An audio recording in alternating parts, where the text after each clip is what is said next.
And each segment is designed using the science detailed by our ancestors in the Kamikagama, in the Upanishads and the Brahma Sutras, or in other scriptures, and of how to invoke deity energies into fire and incarnations. And each segment teaches the ideologies that you carry in the Manonmaya Kosha, the mind sheet, the Vijnanamaya Kosha, the intellect sheet, and it teaches how it is too important for this experience. And thus, each segment is designed to work on each kosha. Recommended that you attend the complete program for the best experience. So now let us enter into the demonstration of the extraordinary powers of Paramashivoham. Experience what we will also be initiated into shortly with the darshan of the Supreme Consciousness. And if you would like now, you can take some time to join us for these Navaratri celebrations by becoming a member of Kailasa'S Nithyananda YouTube channel. So you can go to Kailasa'S HDH Nithyananda YouTube and click to join and become a member, an e-Kailasan. You can enjoy all of the celebrations with Devi Parashakti manifesting through the Supreme Consciousness. Yes, so now let us get into the next segment where all of you will be seeing the manifestation of extraordinary Shaktis, the divine powers.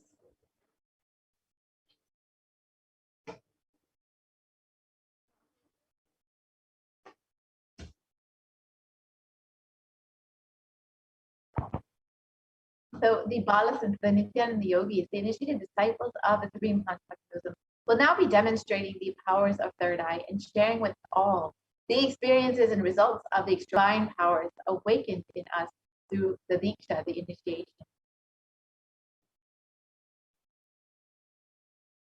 And in today's Bhava Samadhi Darshan, all of us will be receiving the initiation into the third eye awakening and various other powers with the blessings and grace of the Supreme Point of Hinduism.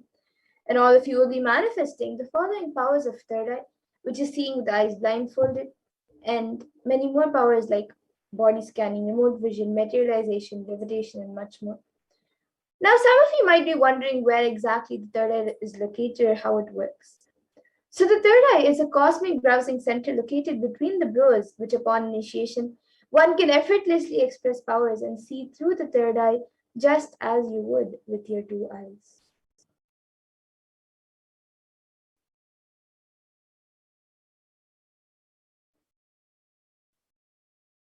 What exactly the Shaktis are. So in the Vedagamas, the source scriptures of Hinduism, Paramashiva reveals in elaborate detail that every human being is hardwired to be able to manifest 463 plus extraordinary Shaktis, the divine powers.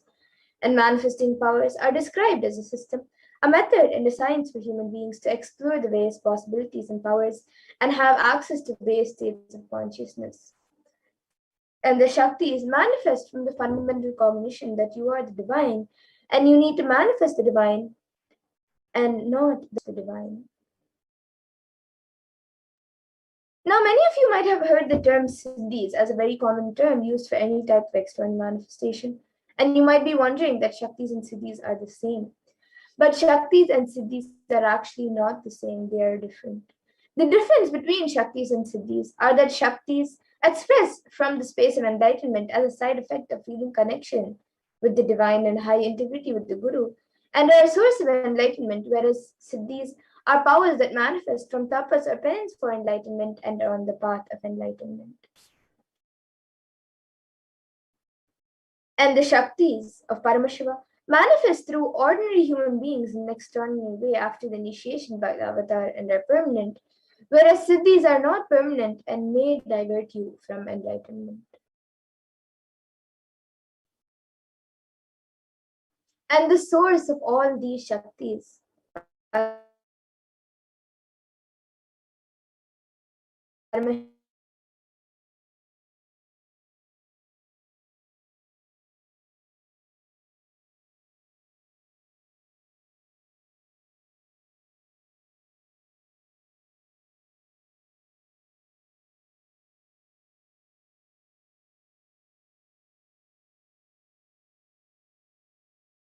through Bhava, which is pulling out of delusion, and Anugraha, which is liberating grace for all living entities.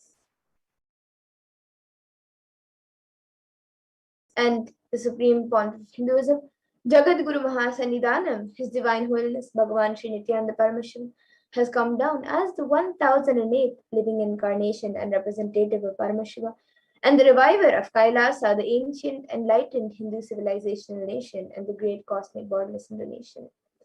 And ever since the beginning of this civilization, the Sanatana Hindu Dharma has been the cradle of enlightened beings and highly advanced sciences.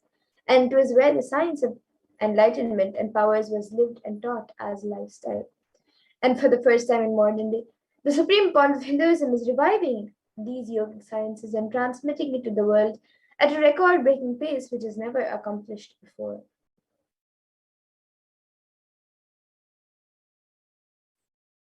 And all of this knowledge and this science of power manifestation is passed down from one generation to the next through the science of Diksha by the enlightened gurus, the Guru Parampara.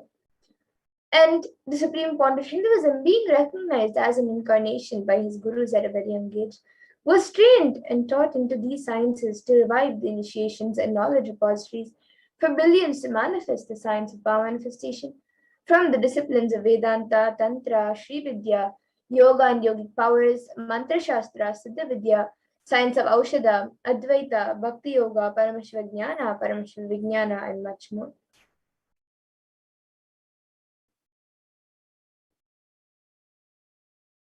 Now, some of you might be wondering how you can manifest these Shaktis or how can you awaken them. So let us see how we can awaken the divine Shaktis in us. The Supreme Pontiff of Hinduism beautifully says, every ultimate truth, jnana, is mapped into your consciousness, prajna, and manifests as a possibility and power of every being, prajnana.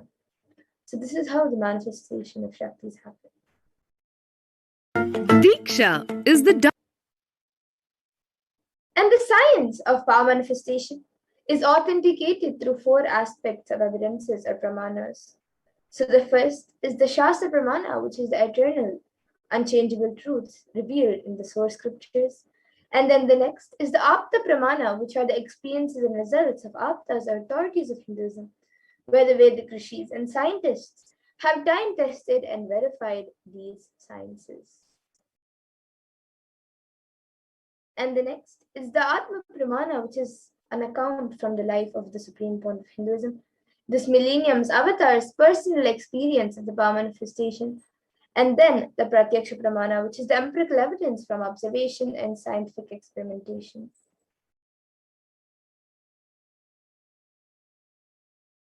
Now, some of you might be wondering what exactly are these Vedas and Agamas. Of course, you might have heard the word Vedas and Agamas, and you might know a little about them. And you might know that they're the scriptures, a few of the main scriptures of Hinduism. But let us see what exactly are the Vedas and Agamas. So the Vedas are the ultimate superior authority for Hindus and are a pure science where the ultimate truths are explained. And the Agamas are the scriptures where the applied technology and the applied sciences are expanded. So the Vedas and Agamas, the Veda Agamas, are given the status of Shruti as they are directly revealed by Paramashiva. They are the ultimate, eternal, unchangeable truths. And a reference cited from these Shastras or source scriptures is called the Shastra Pramana. So now let us get ready to witness a very unique and very exciting demonstration of the powers of third eye after we go through the four pramanas for this power, for the power of seeing with eyes blindfolded.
Yes. So now let us go through the four pramanas for this power of third eye.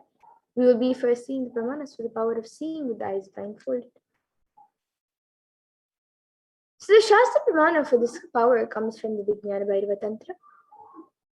Kapalantarmanonyasya tishtannmilitalochanaha kramena manasodadyat lakshaye lakshyamuttamam. And the translation for this verse is: by fixing the mind on the inner space within the crown center and sitting stably without any movement, having the eyes closed in succession, by that stability of the mind in inner space through the power of the third eye, one directly sees the ultimate goal Lakshyam by having the vision beyond the sight that reveals any object or place, attaining the space of oneness with the source Paramashiva.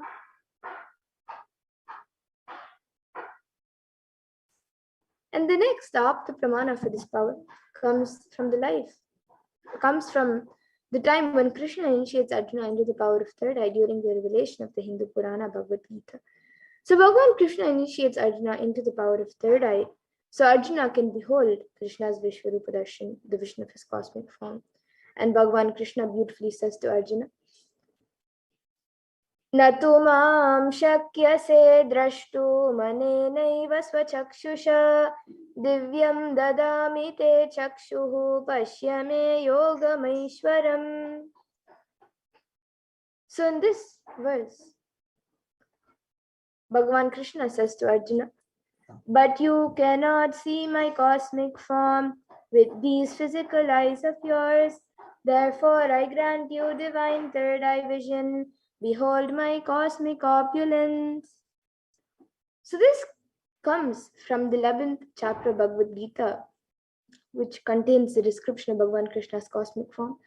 And the description of Bhagavan Krishna's cosmic form further in the chapter is completely narrated by Arjuna as he sees Bhagavan Krishna through his third eye. And the next is the Atma Pramana in Swamiji's own words. The first experiences that I was able to see everything around me, above me, the whole 360-degree, 10 directions, below me, everything. I realized inside and outside broke. All of it as me. And the next is the Pratyaksha Pramana, which is the empirical evidence from observation and scientific experimentation. So here you can see study measures were done on the brainwaves of the Supreme Pontiff of Hinduism himself, using a positron emission tomography, a PET scan. And it was measured that when doing daily activities, there is high activity measured in the brain where the third eye is located. And when in deep samadhi state, only the third eye region is active and almost 90% of the rest of the brain is at peace.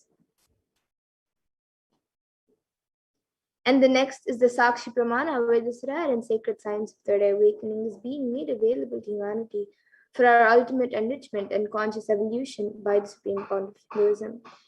And as the living incarnation of Paramashiva, the Supreme Pontiff of Hinduism, embodies the most profound yogic states that surpass all the bounds of time, space, and matter. And he is gifting this pure and great science of third eye awakening, along with many other spiritual sciences, through initiations to millions of people around the world. And everyone who has been initiated into these sciences have actually witnessed and experienced the extra station and profound results in their day-to-day life. So now, let us get into the live Sakshi Pramana, the live demonstration of the powers of third eye.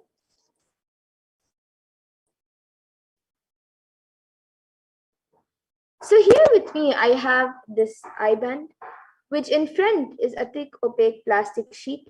And in the back, there is thick black sponge, which will not allow any type of light to enter. There is no gaps anywhere, all you can see. And into these two sockets, my eyes will sit into these two sockets over here and the bridge of the nose. And this eye band is actually certified by ophthalmologists, and it's usually given to people who are suffering from insomnia so they can have better sleep and a peaceful sleep. So this blocks all the light coming from outside when it is put on the eyes. So this eye band will be put on my eyes by a volunteer, and all of you can see as it is being put. And once it is done, any of you watching us live on the YouTube channel, you can put your comments in the live YouTube comment section, and I will be reading the comments through the third eye. You can put anything that you would like me to read. And now you all can see as the IBAN is being put on my by volunteer.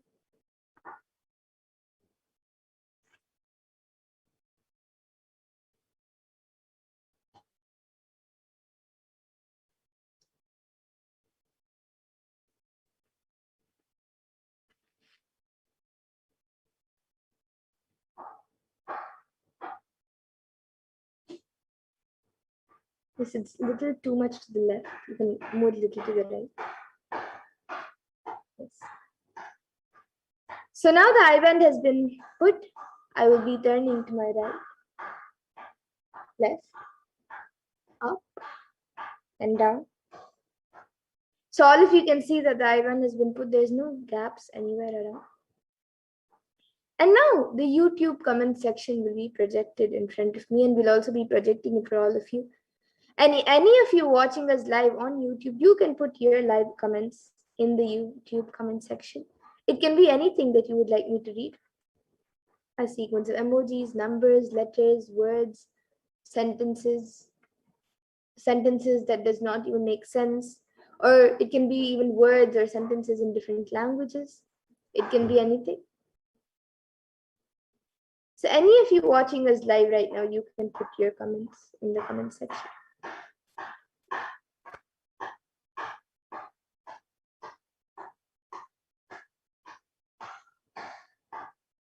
Yes, so we have the first comment from JNN, who has put a heart emoji. It actually has two hearts, a bigger one and a smaller one. And then she has put hi.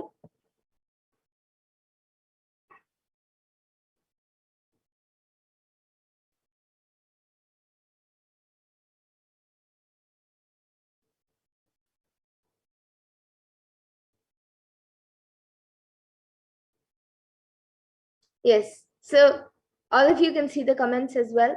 So you can see the comment put JNN, YouTuber named JNN, who has put hi, and before that a heart emoji, which actually has two hearts, a big one and a small one. And anyone else also watching us live on YouTube, you can put your live comments in the YouTube comment section on Kailasa'S HDH Nithyananda YouTube channel.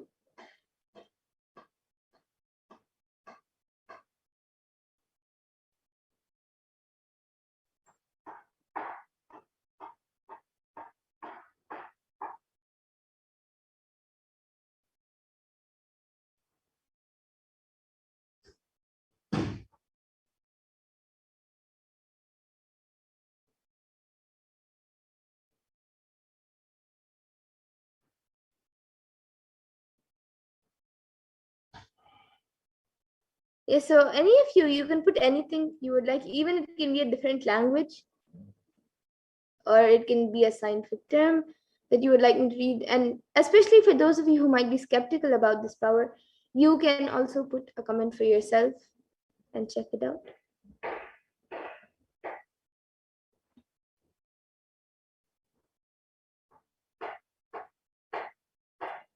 Yes, now another comment has come from JNN, who has put a ribbon emoji, a red ribbon. It's a tied as a bow.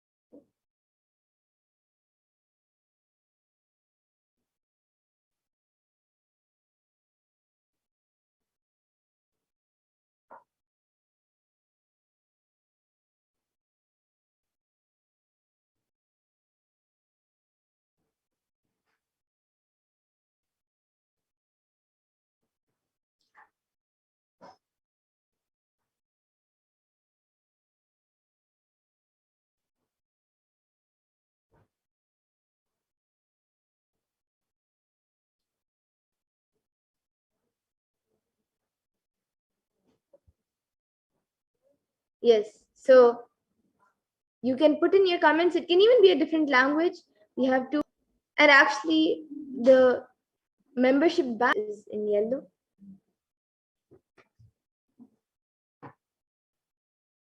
Yes, now we have another comment from us, Elaine Goy Lame, who has put Nityandam and then Namaskar emoji and a heart emoji, which has a circle connecting two hearts. And the Namaskar emoji is with yellow hands.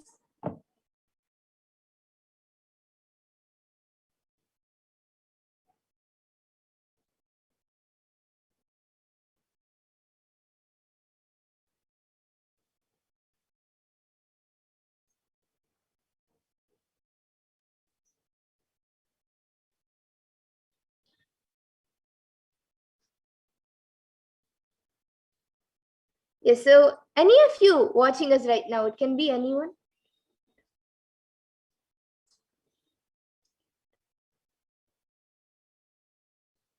Yes, now we have another comment from Marceline, who has put a laughing emoji which has sweat coming from the top, and then a star emoji, and then a smiling emoji, a laughing emoji which has tears coming from the eyes, and then a smiling emoji, and then a heart emoji which it has two hearts and a circle connecting, and then a upside down smiley emoji. And yes, actually here today I have this Guaranteed Solutions book written by Swamiji. So any of you who would, you can put a specific page number that you would like me to open and read, and I can open that specific page and read the contents of that page. And we have another comment from Jen Kiao, who has put a bear emoji, a teddy bear emoji.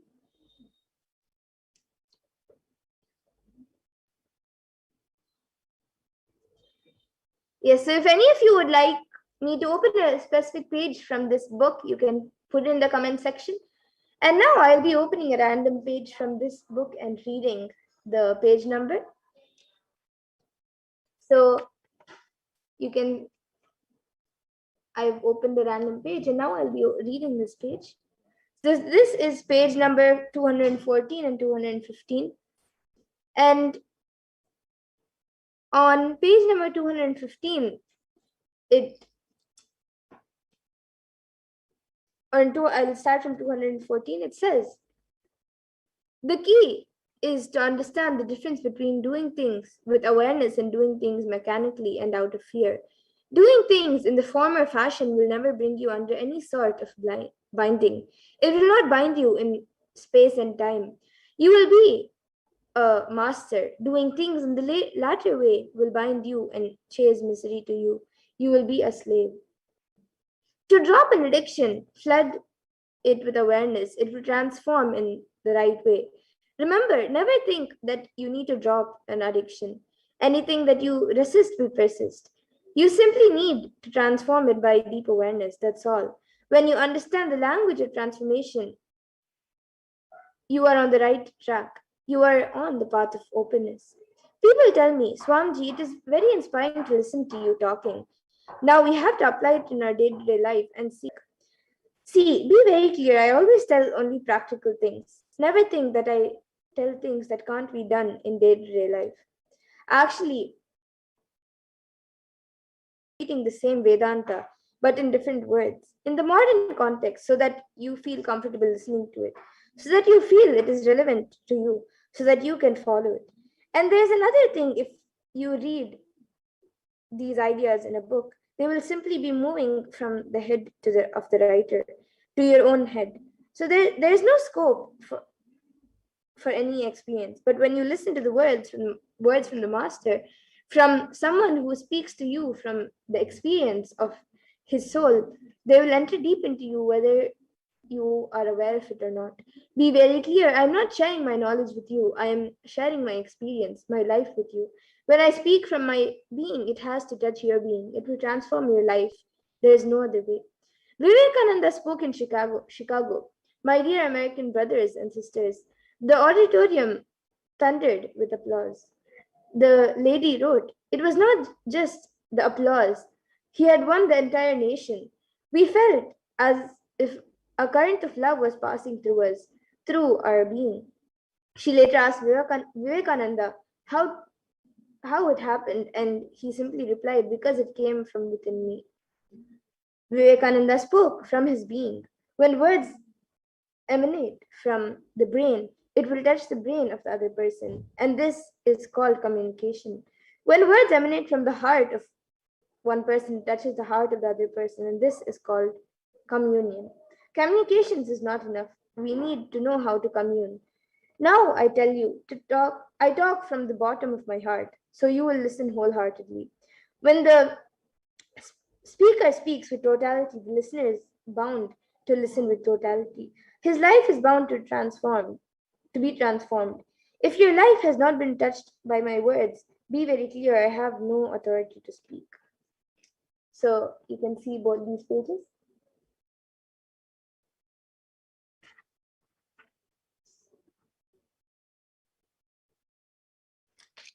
And yes, if any of you, we will also be doing the power of body scanning. So you can also put your request if you would like a body scan. And if any of you would like me to read any other thing, any other word or sentence or anything, you can put it in the comment section before we get into the next power, the power of body scanning.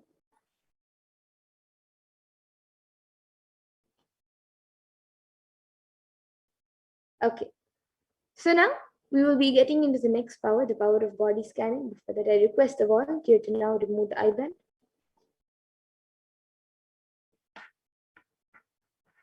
And all of you can see as the eye band is being removed, there is nothing added or removed from the eye band.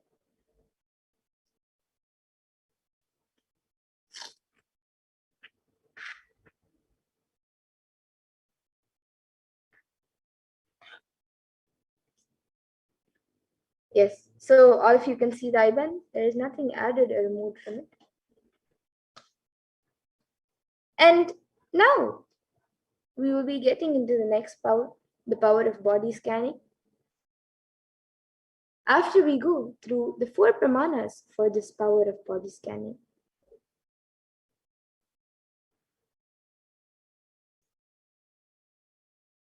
So for those of you who might be joining us newly today, the power of body scanning is the power that awakens the ability to scan any type of illnesses, diseases, medically diagnosed issues, or any other problem physically, mentally, or emotionally.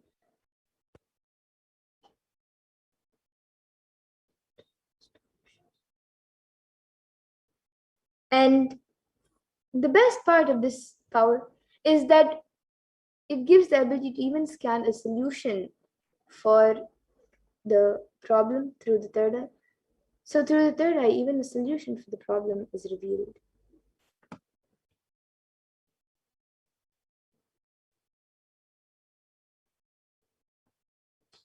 Yes, so now let us go through the 4 pramanas for this power of body scanning. The Shastra pramana for this power comes from the Vijnana Bhairava Tantra. Swadehe jagato vapi sukshma sukshmatarani cha tattvani yani nilayam dhyatvante vyajyate para. And the translation for this verse, in this verse, Bhagavan Paramashiva says, cognize deeply that from the subtle to the subtlest constitutive principles of your whole body, Swadeha, or of the whole universe, simultaneously consist of the essential reality. They are being absorbed in their source cause, Paramashiva. By the experience of such restful awareness, one becomes complete from all thoughts, and the ultimate universal divine power, Paradevi Adi Shakti, is revealed, and the supreme power manifestation happens. And the next is the Apta Pramana, which comes from the life of a Siddha, whose name is Teriyar. So Teriyar was a Siddha and one of the prominent disciples of Agastya. And one day, a man suffering from severe headache comes to Agastya for healing. Agastya then uses the power of body scanning and identifies the root cause of the headache. He reveals that there is a small terai, a type of frog, sitting in the person's brain. Agastya immediately instructs his disciple Teriyar to perform an open head surgery and remove the frog. And once the surgery is completed successfully, the person is healed and cured of the headache. And the Atma Pramana for this power was revealed on the 22nd of December 2019 by the Supreme Court of Hinduism himself on how he uses the power of body scanning. Paraphrasing his words, only when I had the multiple compound hand fracture, I was forced to go for surgery and therefore for medical checkups related to that. At that time, they detected heavy metal quantity in my different organs. It was revealed that I had been poisoned without our knowledge. I immediately used diagnostic methods instead of medical facilities to study the body condition due to the poisoning. Through the power of body scanning, I found out what the problems, imbalances had happened, and where balances had to be done. I used allopathy as a second opinion to verify my findings. And the next, the Sakshi Pramana. You can all see here a few experiences of the disciples who have successfully manifested the power of body scanning. Here are just a few, but thousands around the world have actually witnessed and experienced this power themselves and manifested this power experientially. So now let us see a live demonstration of this power of body scanning. So any of you who would like a body scan can put your comments in the live YouTube comment section. And we will be doing a body scan for you.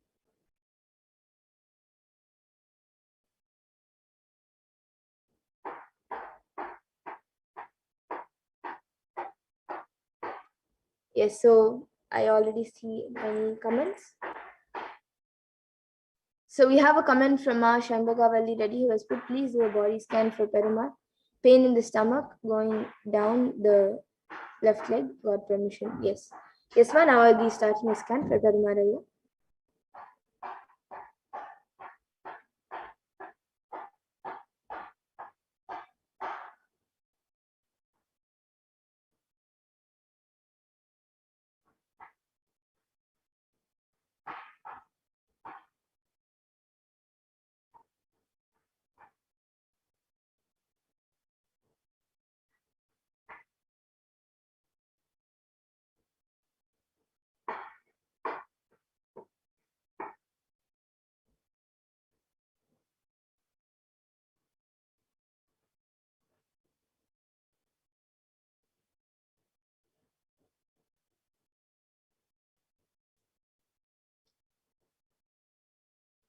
Yes, so Ma Shanbhagavalli Reddy, what I was able to see for Perumaraya was that the pain is actually being caused due to some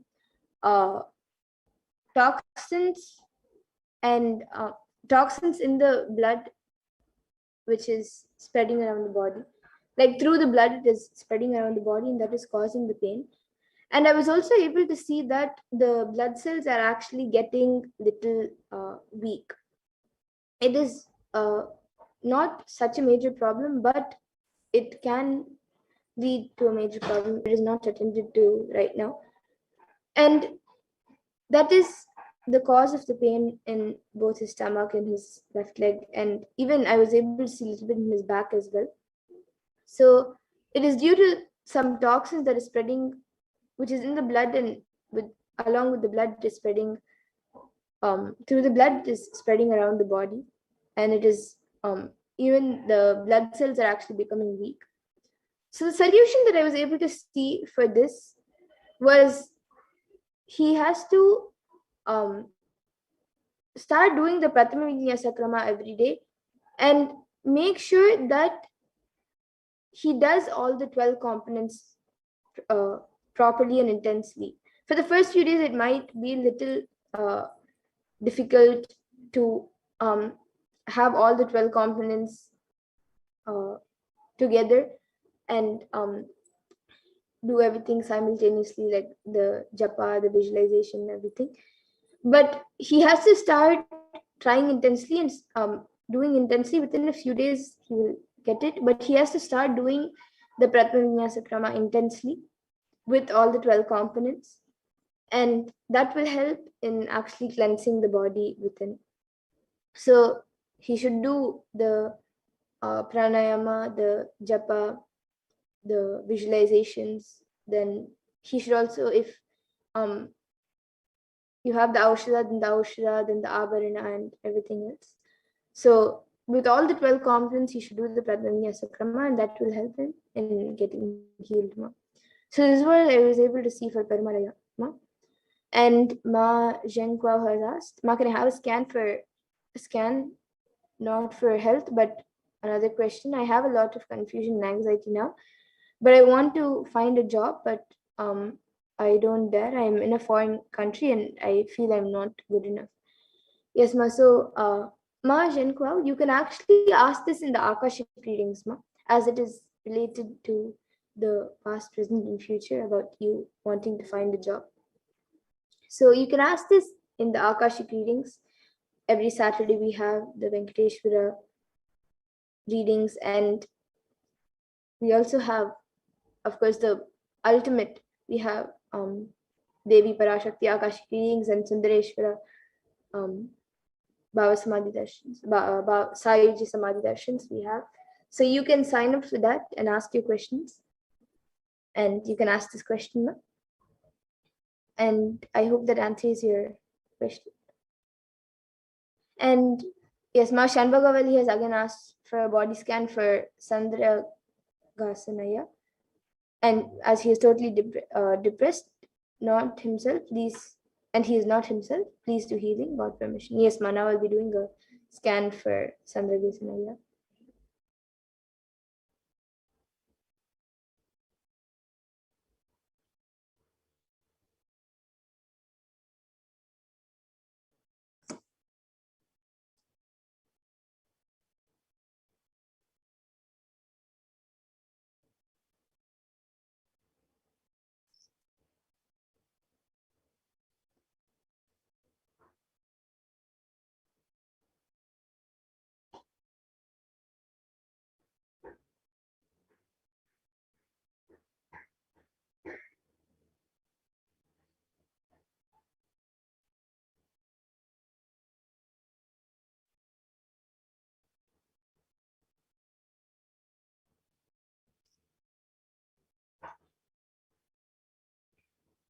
Yes, Ma. So, Ma Shanbhagavali, what I was able to see for Sandra Gasanaya was that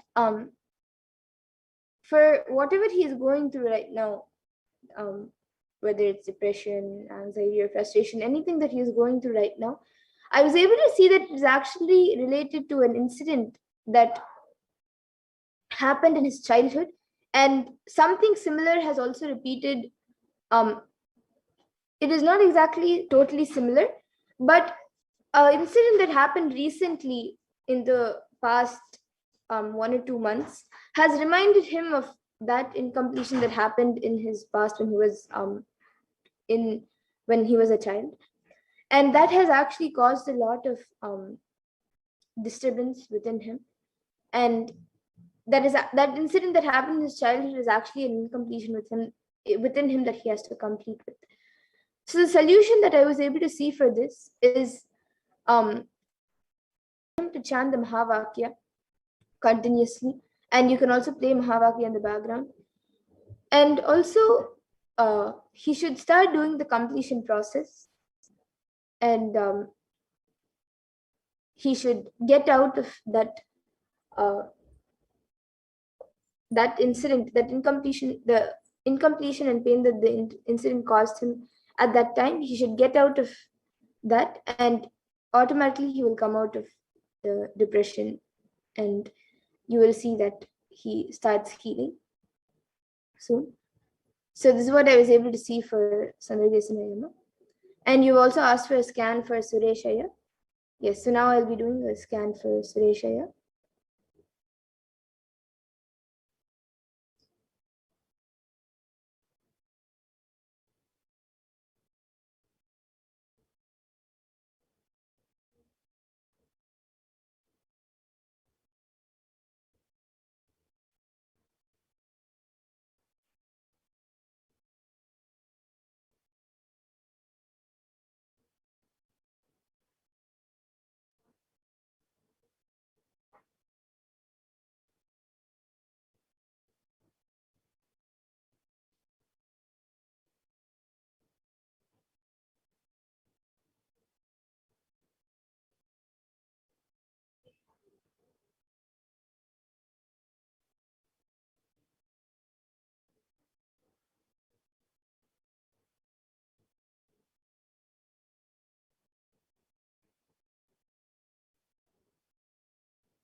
Yes, so Ma Shanbagavali, what I was able to see for Sureshaya was that the I was able to see that there is some his actually outside his skin is getting dry and he's also having some allergies. But what I was able to see is that this within, and there's actually I was able to see that there's some, especially like around the lungs, there's like a just two small black patches. It is not exactly black, it is like grayish, that color. And that is actually uh, causing that is actually causing like some type of heat, and also uh, that is actually causing something in the body that is creating a lot of dryness in the body. It is like literally sucking the water in the body and the moisture in the body. So that is actually making the skin dry. So this is what I was able to see for Sureshaya. And the solution that I was able to see for this was that he has to start drinking neem juice, and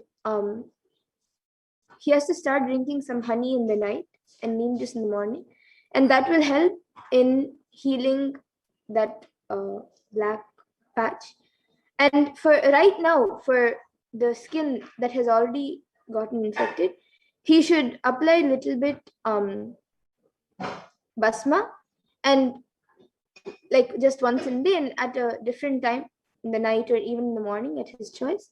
Little bit organic pure coconut oil, just little bit applied on the skin, and that will help in healing Sureshaya. So this is what I was able to see for Sureshaya.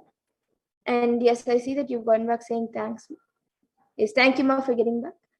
And I also see many other comments from Ma, Zhen Kwao, Ainar Zabotins, Aya, and yes, Srinivasa Rawaya has said Nityananda. And I see Ma Zhen Kwao and Ainar Zabotins Aya who has requested for a scan. So yes, today in the interest of time, we will actually be moving on to the further segments of this program. And you can again join us every day at 2 a.m. IST and 4 p.m. IST for the power manifestation segments and request for a body scan and for any other power manifestation. We will surely love to help all of you. And today, in the interest of time, we will now be moving to the further segments of this program. So I thank all of you who have joined us for this power manifestation segment today. And please stay tuned for the further segments of this program where all of us will learn more about Devi Parashakti during this auspicious season of Navaratri, during this auspicious festival of Navaratri. We will continue learning more about Devi Parashakti. So now in this next segment, we will be learning of how the world is today and the way forward, and how Devi Parashakti has come to protect humanity. So please stay tuned for the next segment.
Yes.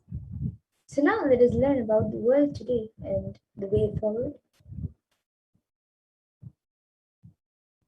So per day, an additional 0.002% of population is getting infected by COVID-19.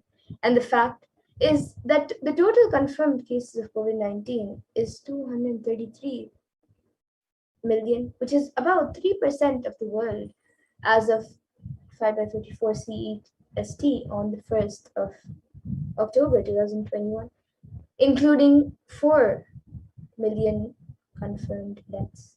And Healthline.com states that COVID-19 have risen to more than 150,000 per day in the United States. And an average population increase per day is 174,000 per day. So the rate of those getting infected is almost on an average rate of population growth.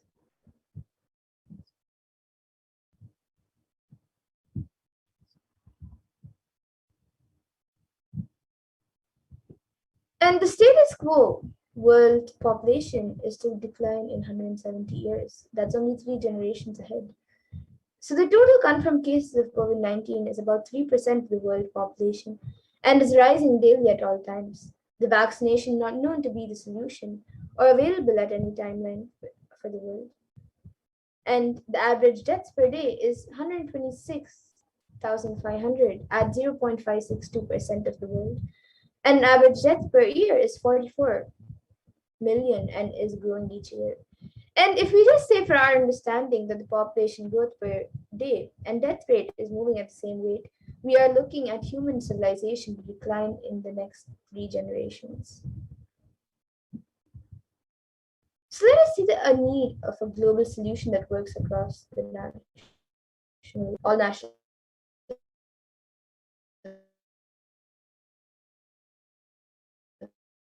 policies. So in the America, it is 89 million confirmed cases. In Europe, it is 70 million confirmed cases. In Southeast Asia, is 43 million confirmed cases. In Eastern Mediterranean, it is 15 million confirmed cases. And then in the Western Pacific, it is 8 million. In Africa, it is 6 million confirmed cases.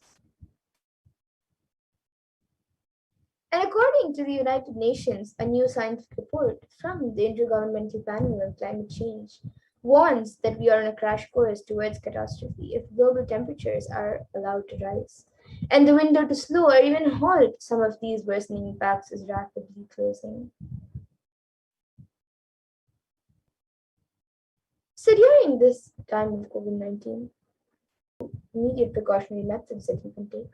So the first is to protect yourself, protecting ourselves by being in quarantine, and follow the local government's guidelines, and regulations. Even if this is done, the effect of our survival needs like food, clothes, shelter, and especially for the less privileged, whom we call poor, for whom resources are not immediately available, is unknown. So what is the karma that caused COVID-19? In the Brihadaranyaka Upanishad, 4th Adhyaya, 4th Brahmanam, and 5th mantra, it defines karma as Yata kari yata chari tata bhavati sadhu bhavati papa kari bhavati punya punyena karmana bhavati papa papena. And the translation of this verse is, as it does, it and acts. So it becomes by doing good, it becomes good, and by doing evil, it becomes evil. It becomes virtuous to good acts and vicious through evil acts.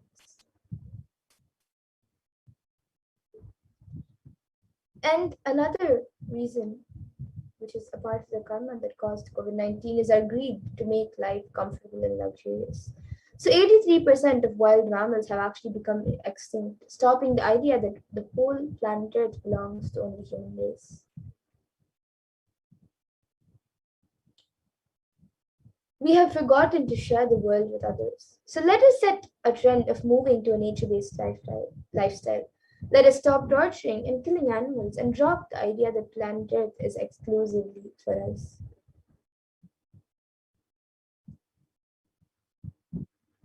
So let us stop the karma When you kill animals, when you keep the livestock and kill animals, not only you disturb the environment, you disturb the ecosystem by releasing so much pain and suffering as well. So, what is the permanent solution for this pandemic? As per Hinduism, the purpose of the world and the primal principle, the primary principle of the universe is that it all coexist and celebrate our life. Ahimsa paramo dharmaha. Non-violence is the ultimate natural law of life. Let us stop that and stop all the actions from anger, lust, greed, pride, jealousy, and delusion. Aparigraha, asteya, or ahimsa should be followed, which is the lifestyle of non-stealing, living with minimal things and non-violence. And every crisis that humanity faces, Hinduism has actually found solutions.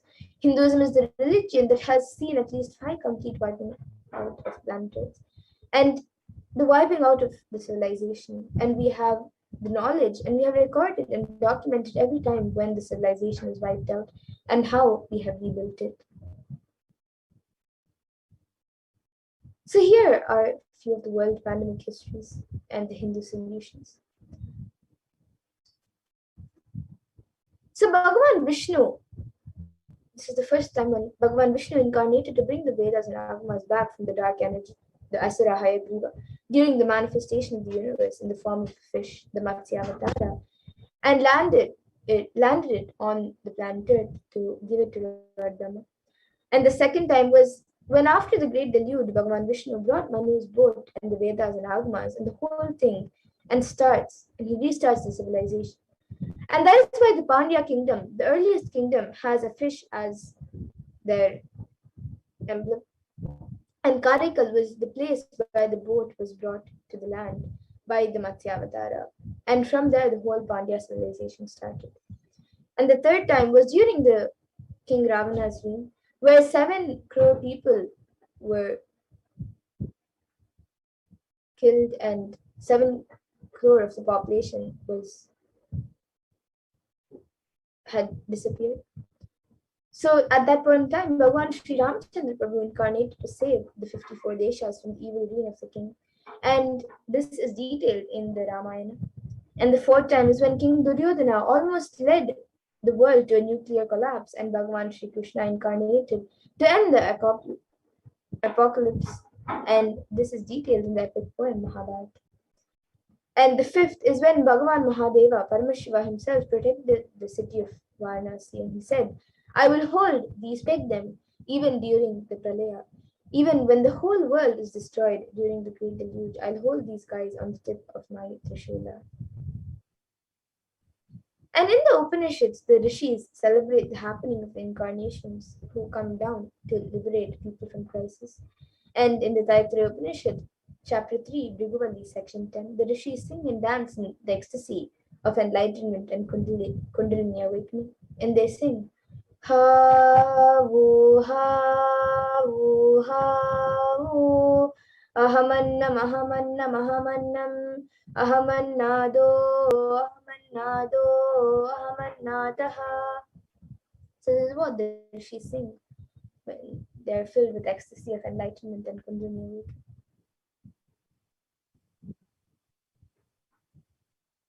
And the ultimate consciousness happens again and again as Acharya, as Guru, as incarnation.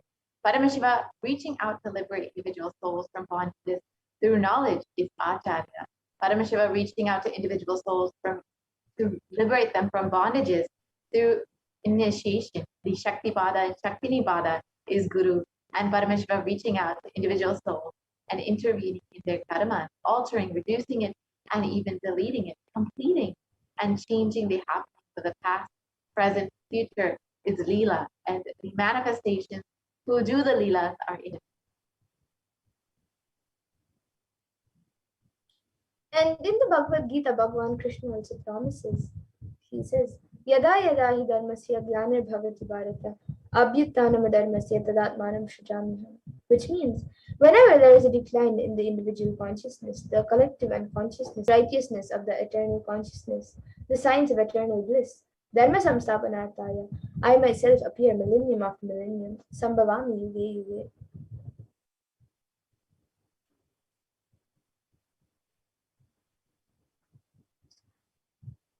Yes. So now with that, let us now get into the next segment of this program where all of us will learn more about Devi Parashakti.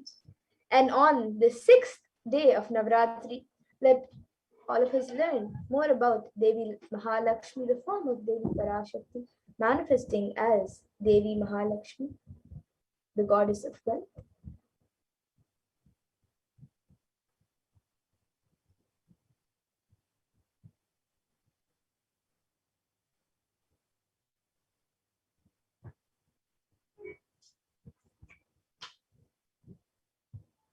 And today, as we prepare to receive Devi Parashakti, her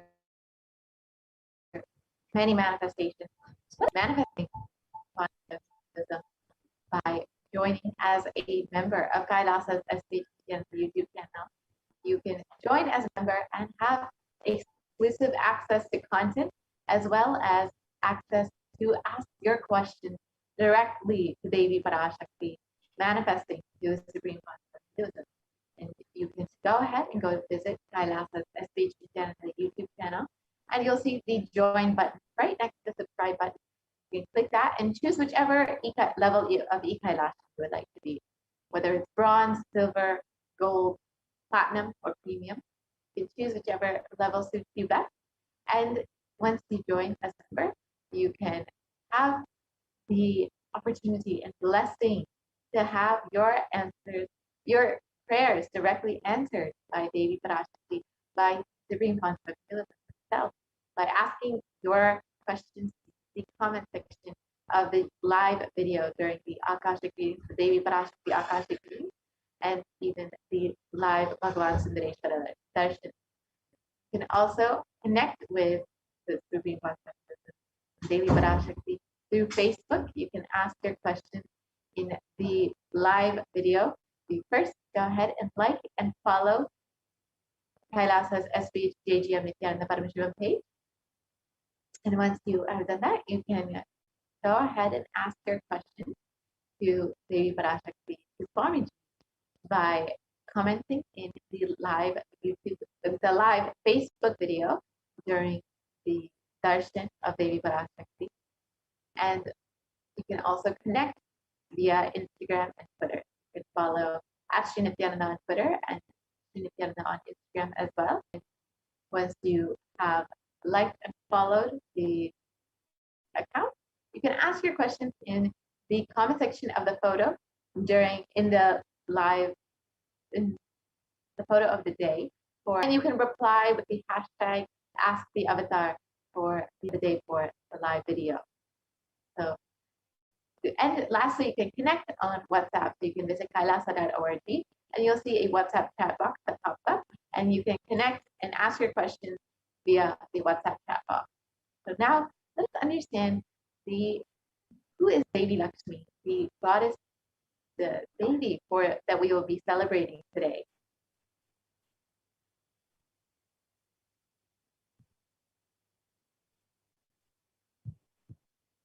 So in the Devi Mahatmyam, chapter 12, verse 13, it says, Sarvabada vinirmukto dhanadanya samanvitaha manushyo matprasadena bhavishyati na samshayaha. And the translation says, Mata says that man will be free from all barriers with my offerings and will be full of money, grains, and children. There is no doubt in this.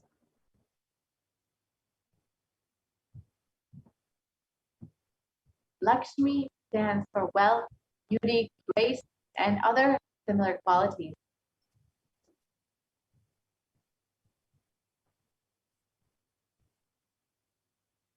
And here there is a small story from the great epic of Mahabharata. So there was once a king by the name of Yayati, and he lived for 100 years, enjoying his kingdom and all the physical and mental comforts of life. At the end of 100 years, Yama, the god of death, came to take him, as it was time for him to leave the earth. The king was shocked to see Yama and started saying, "Why have you come so fast? And that too, suddenly, without any notice. I have not lived my life fully yet. Please give me some more time to live."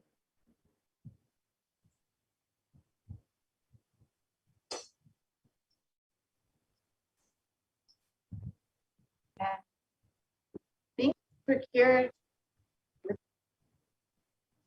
so you can manifest Mahalakshmi through asteya, the quality of non-stealing. Things procured with non-integrity bring the fear of losing them inside of you. When you are hooked to asteya, to non-stealing, the kind of power that you manifest, the first power is Lakshmi.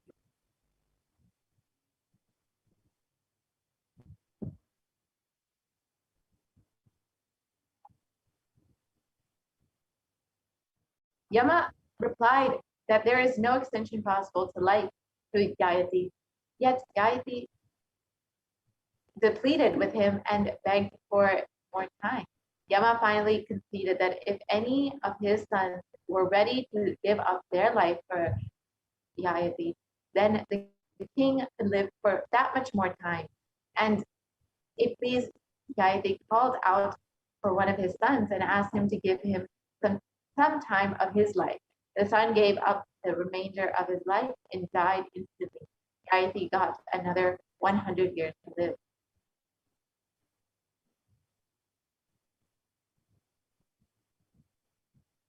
And he continued to enjoy all the material comforts in the same way as before and lived another 100 years.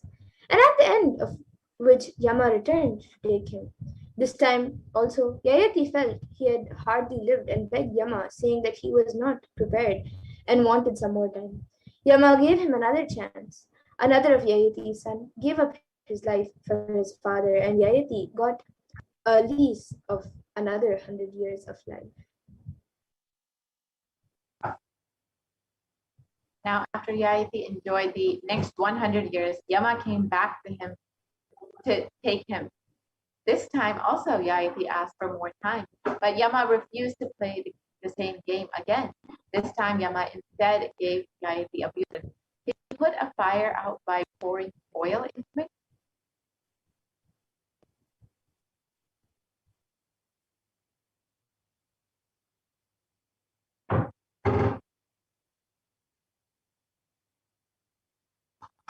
The Mahabharata says that Yayati at that moment experienced Lakshmi, the goddess of wealth in his very being. He finally realized the truth and rested at the feet of the divine. Is a small but wonderful story that we need to understand the underlying meaning of it. Lakshmi is not the quantity of life, she is the quality of life. Most of us think that having Lakshmi in our life means having lots of possessions like cars, houses, good bank balance, and etc. Masters, however, interpret Lakshmi in a totally different way. They say that Lakshmi is actually the quality of your life, your mind, and not the quantity or numbers of things that you have.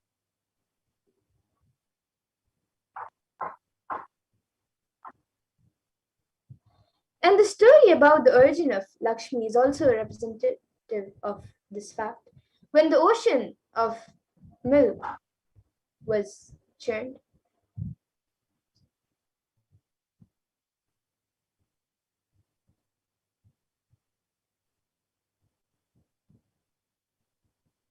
And the story about the origin of Lakshmi is also representative of this fact. When the ocean of milk was churned by the Devas, the demigods, the Rakshasas, the demons, using the Meru mountain, from deep inside the ocean, Lakshmi emerged. This is actually a metaphorical representation.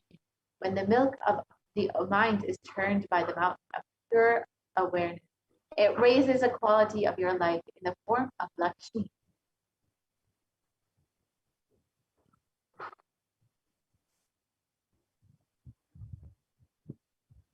And most of us think that our minds are very logical. Actually, the mind is the most illogical.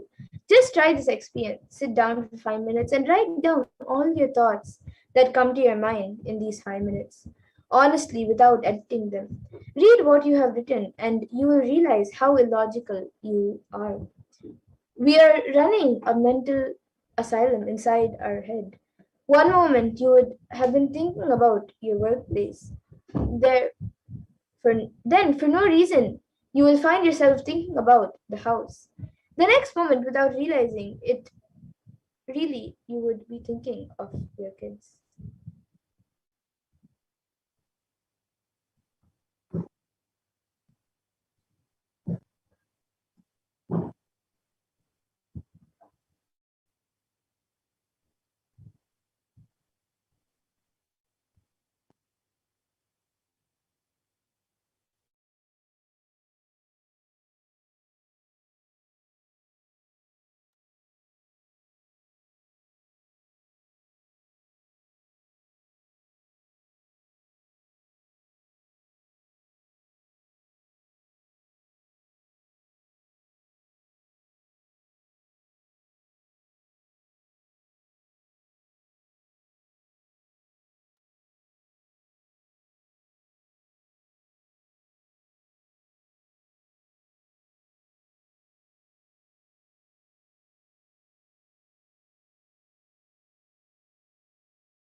Yes, we apologize for the technical glitch.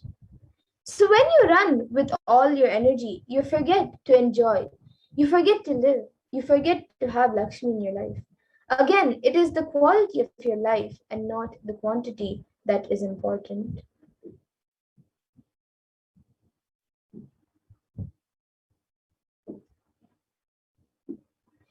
And when your attitude decides your life with the right attitude, you are showered with more and more things.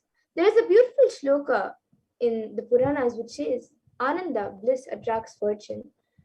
There is one more that says, where there is bliss, Lakshmi walks in naturally. In the Vedic tradition, we have two kinds of wealth, Kubera's wealth and Lakshmi's wealth. Kubera's wealth means he will accumulate, accumulate, accumulate, and hold. Neither he will enjoy nor let somebody else can enjoy it. And the Lakshmi's wealth means that she will be constantly circulating, giving, giving, giving, giving, giving.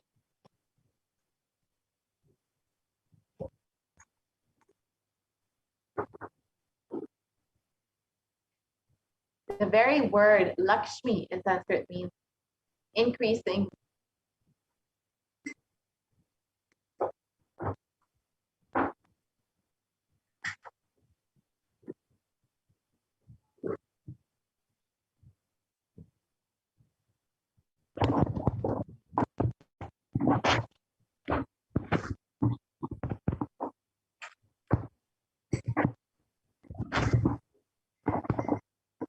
So the very word Lakshmi in Sanskrit means increasing, the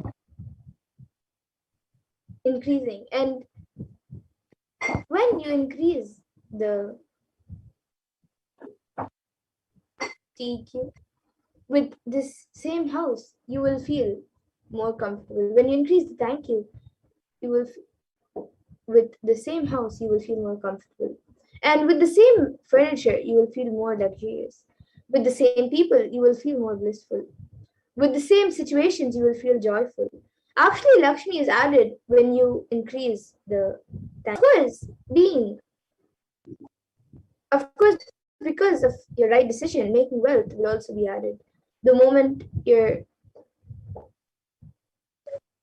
TQ becomes big, your car becomes big, your bungalow becomes big, your life becomes big, everything becomes big because of your decision making power, because of your clarity. That's true. Apart from that, your being, your Lakshmitva, the quality of being Lakshmi, the capacity to enjoy the energy of wealth consciousness will just increase. Increase the TQ is what I call creating affluence.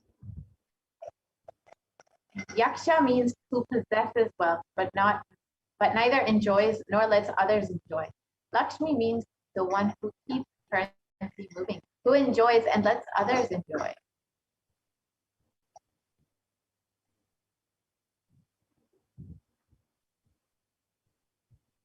And Lakshmi's wealth means you will not bother to spend because you have courage and confidence about your intelligence to create more wealth. So allow it to flow through you. Feeling insecurity is the wealth of Kubera. Feeling insecure and enjoying wealth is life of Lakshmi.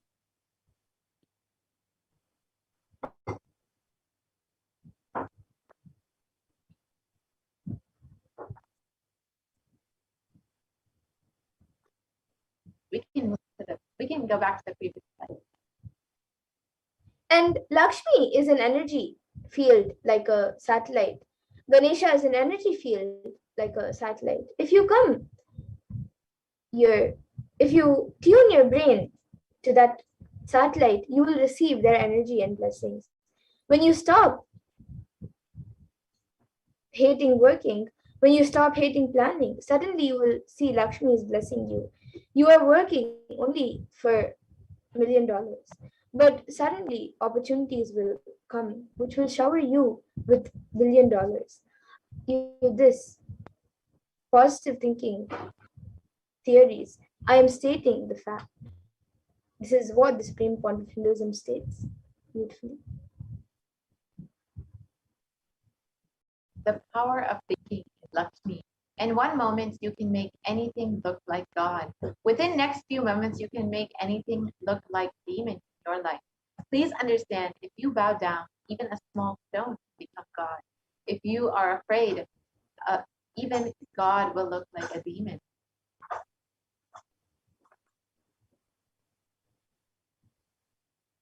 And self-drive is Lakshmi. Self-drive is the ultimate wealth, ultimate asset anyone can accumulate and anyone can acquire.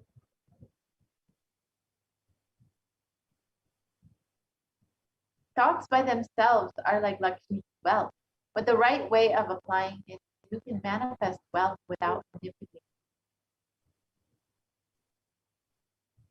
And Adi Shakti is worshipped as Mahasaraswati Mahalakshmi, who is not the wife of Brahma, Vishnu, and Rudra. No, who is the feminine source of Brahma, Vishnu, and Shiva. Abundance should be making you more active. Only then it is Sridevi. It is Lakshmi. It is wealth. Abundance is activism. Responsible activism is abundance. And the ferociousness of your body is Durga. Ferociousness with your words is Saraswati. And ferociousness with your mind is Lakshmi.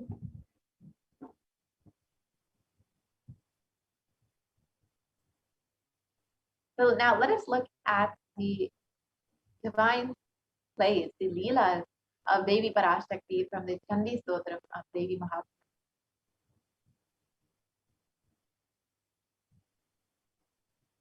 So in the Devi Mahatmyam, various aspects of human mind is depicted as demons come at war with Devi Parashakti's representations. When Demon Dhumralochna's brute force fails, Shumba loses all reasons and sends Chanda and Munda with a huge army to bring back that wild woman, who they call, in any way or in any condition whatsoever. Understand how in Shumba's agitated mind, the jewel among women is now that vile woman. What was once so desirable is now the cause of his misery, and his desire now is only for the triumph of his own will. Don't we also overreact irrationally when circumstances frustrate our intentions?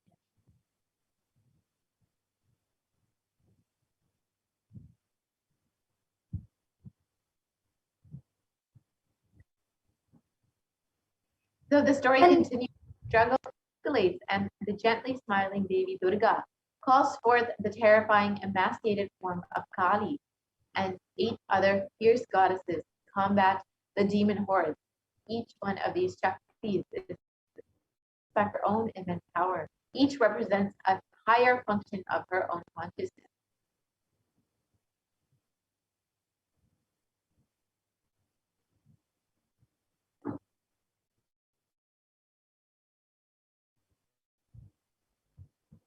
And she caught She with caught her with her mouth mouth the weapons, and the great arm shot by those asuras and crushed them up with her teeth in her fury. She destroyed all that host of mighty and evil natured asuras, devoured some and had to. Some were killed with her word, some were beaten with her skull topped staff, and other asuras met their death being ground with the edge of her teeth.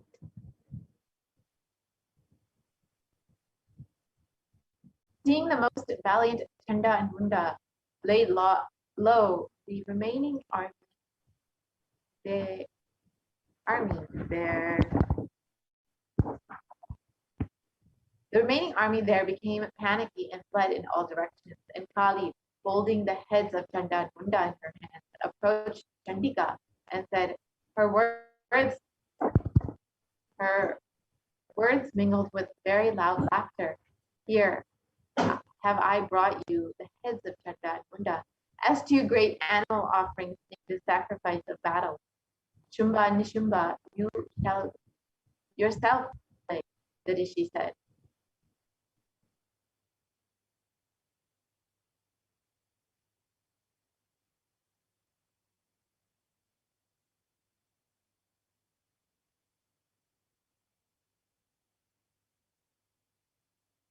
And the Devi Mahatmya continues on. Thereupon, seeing those asuras, Chanda and Munda brought to her the auspicious Chandika, said to Kali these playful words, "Because you have brought me both Chanda and Munda, you, O Devi, shall be in the world, famed in the world by the name Chamunda."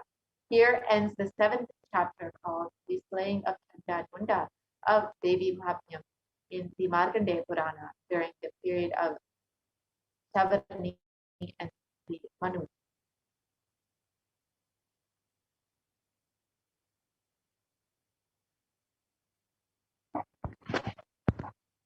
And this story from me of the Devi Mahatmya describes the reflects the story of our own lives. The century most of us are operating out of anger and rage under such a delusion that we start hurting those that we desire, just as the demons Chanda and Munda and the Shumba Nishumba had.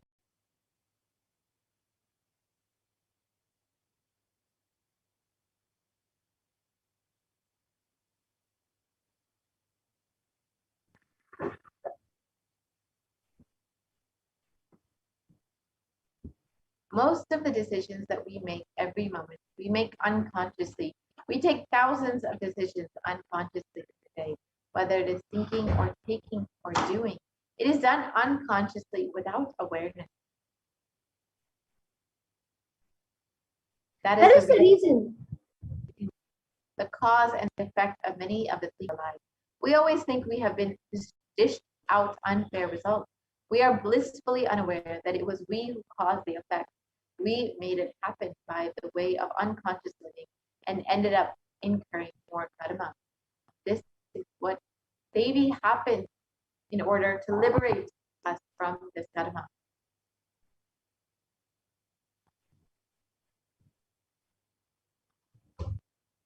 So there is a way to again and again remind ourselves not to collect karma and to live without the influence of the earlier incurred karma. The first step is to have a clear understanding that karma is powerless in the presence of an incarnation. Somewhere this karma chakra needs to be broken, and you need to be given a new energy, inspiration, understanding, and possibility. If you are always stuck with the action result cycle, you will never ever be given a chance to taste the possibility. Possibility, the taste of possibility can be given to you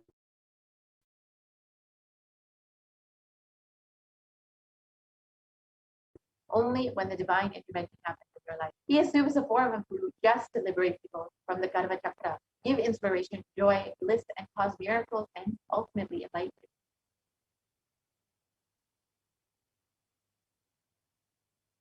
And initiation means the ideas or knowledge or the clicks that brings you out of the depressive thoughts, that brings you out of the influence of your karma.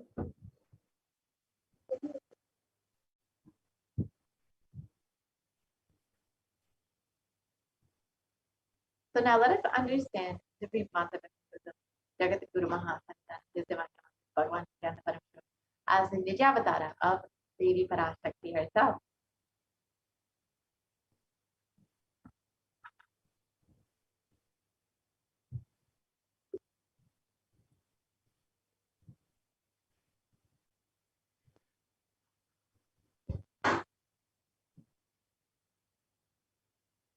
So the Kailasa'S Pita's rare and sacred lineage of pontiffs has been systematically carried over in an unbroken progression from ages, and the chosen emissaries of Lord Paramashiva and Devi Parashakti, the Guru Mahasannidhanams of Pita are the direct representatives of the cosmos.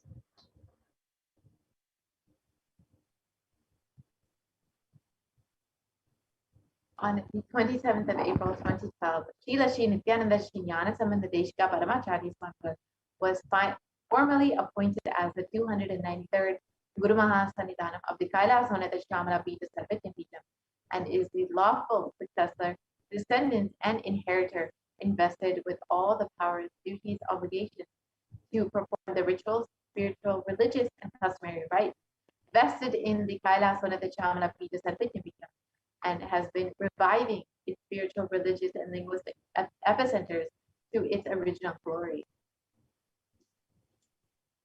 So now let us watch a short video on the history of the Madurai Adinam,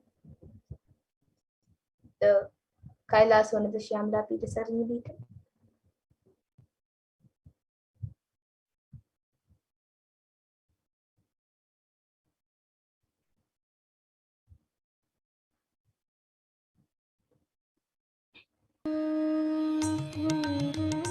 The ancient temple town of Madurai in southern India boasts of a 2,500-year-old history of spirituality.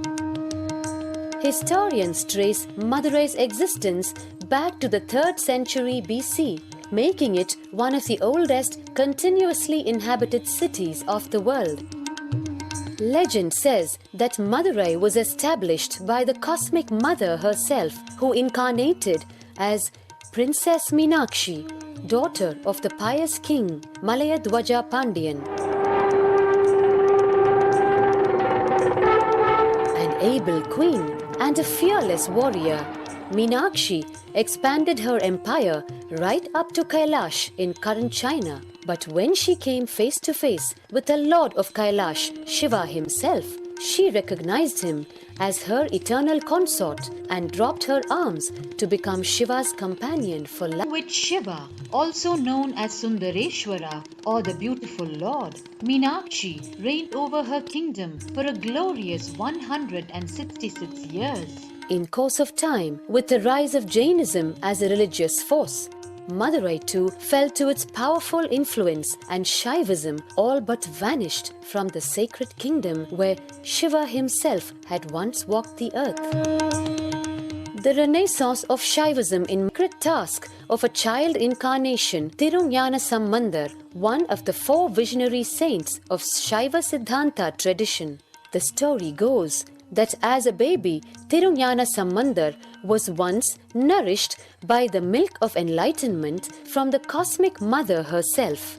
This child prodigy arrived in Madurai to effortlessly defeat the learned Jain monks with his wisdom, healing powers, and spiritual prowess, and restored Madurai to her beloved religion, Shaivism, by reviving the ancient Madurai Adinam and the Meenakshi temple, which had fallen to desolate ruin. Madurai Adinam is today the world's oldest living Hindu organization with a recorded history alone spanning a glorious 1500 years and an unbroken lineage of illustrious pontiffs to this very day.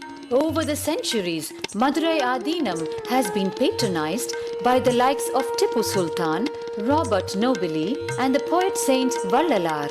The pontiff of the Madurai Adinam is known by the title Guru Mahasannidhanam and inherits the responsibility of carrying forward the traditions of Tirunjana Sambandar's sacred work.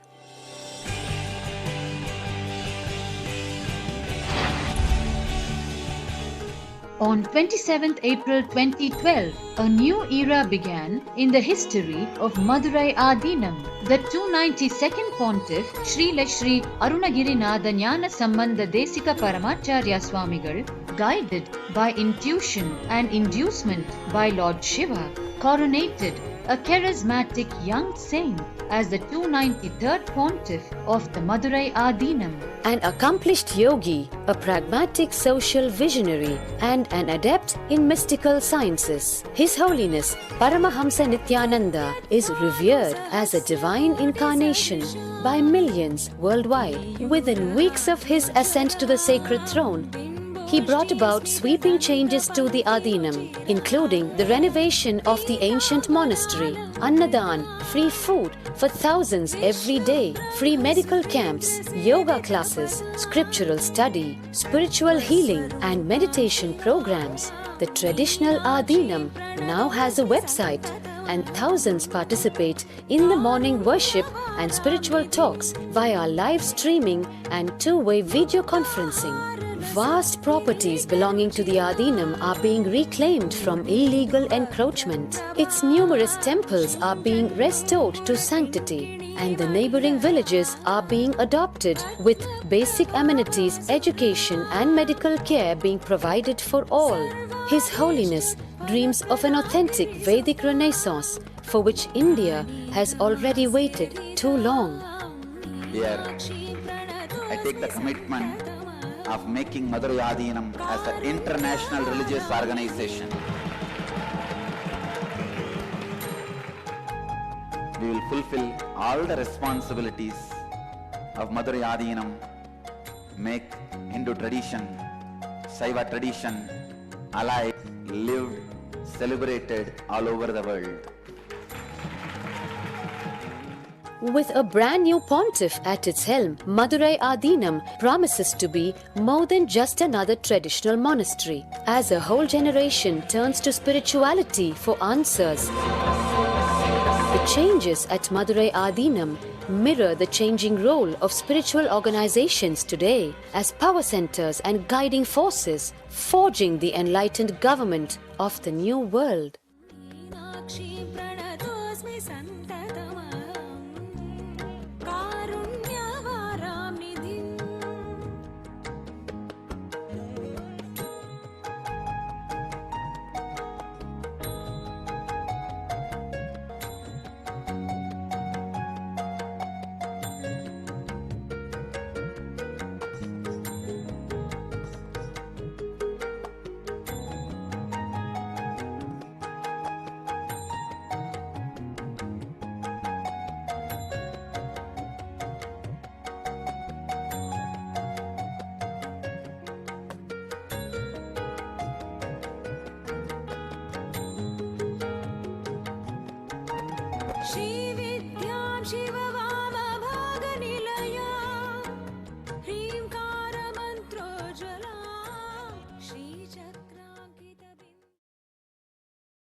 Yes. So this is the history of the Kailasa'S Pita Sattva, the Adinam, the enlightenment ecosystem directly ruled by Devi Meenakshi and Bhagavan Sundareshwara. And the 292nd pontiff of Madurai Adinam, Sri Arunagirinathar Jnanasambandadeshwar Paramacharya Swami was the predecessor to the Supreme Concept of Hinduism, and in the esteemed guru-based tradition of the kingdom of Kailasa'S Dvadashanta Shamala Pita Sarvaityam Peetham, the Madurai Adinam, since 2012. The 292nd Guru Mahasanidhanam had the divine vision of Bhagavan Paramashiva and Devi Meenakshi, who both instructed him to coronate the avatar, Swamiji himself, as his successor, the 293rd Guru Mahasanidhanam. And in this video, the 292nd Guru Mahasanidhanam shares about this divine vision and the coronation of the Supreme Concept of Hinduism as his successor, as the 293rd Jagat Guru Mahasanidhanam of the Kailasa'S Pita. And you can watch this video on YouTube when you have a moment and listen to the 292nd Guru Mahasanidhanam sharing about this divine vision about Swamiji and how he is the incarnation of Paramashiva himself.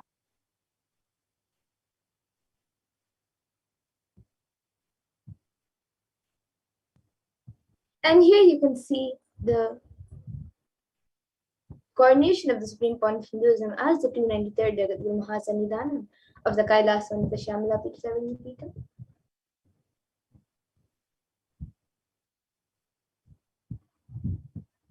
And Supreme Concept of Hinduism as the 293rd Guru Mahasanidhanam of the Kailasa'S Shamala Pita, the oldest Hindu public state and the monastic kingdom, has been continuously working tirelessly to revive this whole enlightenment ecosystem created by Devi Meenakshi and all of the various temples under this ecosystem, under this enlightenment ecosystem, reviving all of the activities and initiatives and festivities, rituals in each of these temples, reviving it to the glory that it once was when Devi Meenakshi ruled.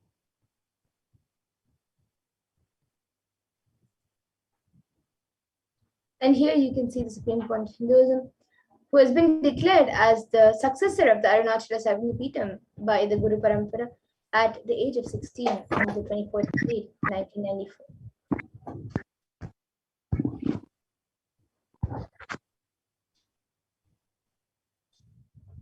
And Supreme Concept of Hinduism founded the mission, the Nithyananda Sangha, to revive Kailasa internationally at the age of 21 in 1999. You can see the Supreme Concept of Hinduism at the ripe age of 21 in these photos, starting the international mission.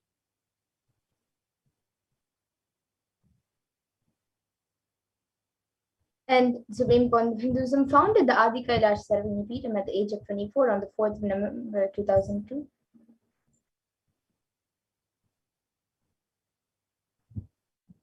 And the Supreme Concept of Hinduism was coronated as the successor of the Bhagyanagara Shivpura Sarvanipita at the age of 26 in January of 2004.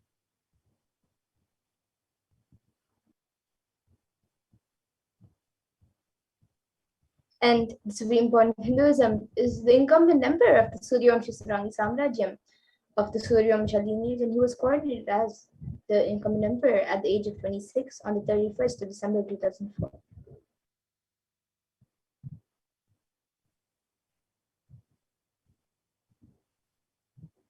The Supreme Concept of the reviver of the Adi Pallava Sarvanipita and was declared at the age of 29 in 2007.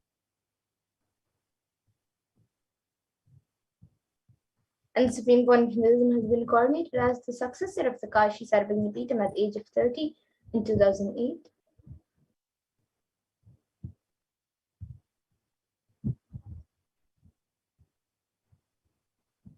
At the age of 35, the Supreme Concept of Hinduism was officially coronated as the Mahamandaleshwar of the Supreme Head of the Mahanirvana Akara, the largest apex monastic order, as the youngest Mahamandaleshwar at the age of 26 in 2013.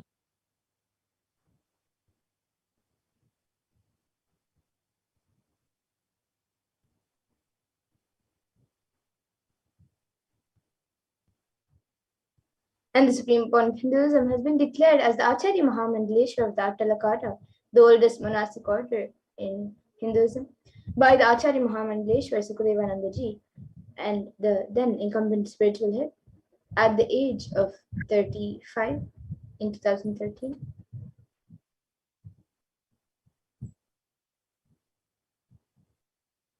The Supreme Pontiff at the age of 35 was coronated as the Guru Mahasannidhanam of the Tanjavur Adinam in 2014.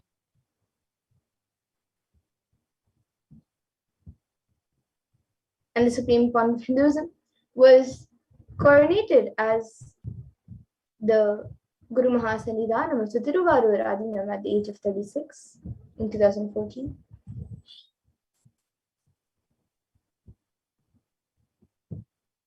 And the Supreme Pontiff of Hinduism has been coronated as the Guru Mahasannidhanam of the Vedaranyam Adinam at the age of 36 in 2014.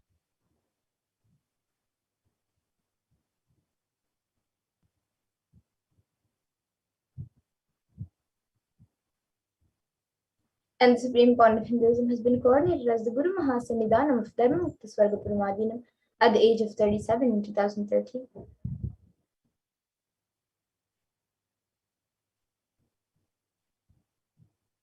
And at the age of 37, the Supreme Pontiff of Hinduism was coronated as the Guru Mahasannidhanam of the Adipita Kollada Mutt, the oldest mutt in Karnataka. And the Supreme Pontiff of Hinduism has been elected as the Supreme Pontiff of Hinduism, recognized by a congregation of over 1,000 Hindu leaders. Pontiff at the mere age of 36, you can see in these photos the Supreme Pontiff of Hinduism being coronated as the Supreme Pontiff of Hinduism by various Hindu leaders, pontiffs, mutt heads, and many more.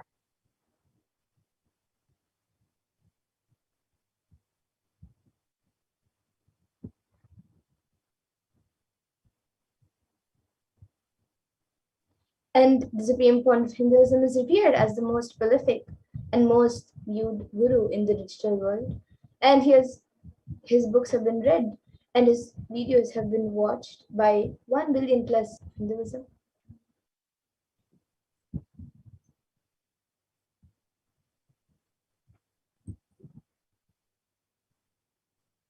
And Supreme Pontiff of Hinduism has created the world's greatest digital Hindu nation with over 1 billion views.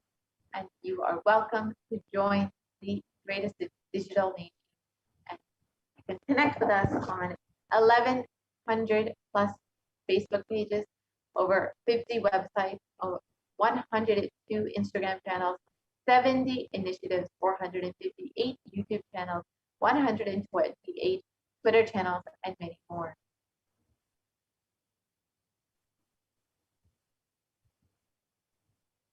And 26 years of relentless humanitarian service have been contributed to the world by the Supreme Pontiff of Hinduism.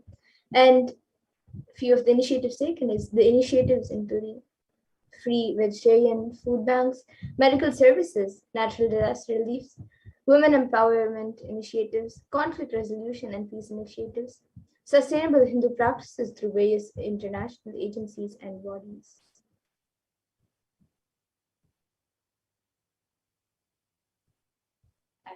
Supreme Pontiff of Hinduism has authored over 300 books and 10,000 articles in three languages, English, Tamil, and Sanskrit, which have been translated into 50 languages with over 1,000 titles.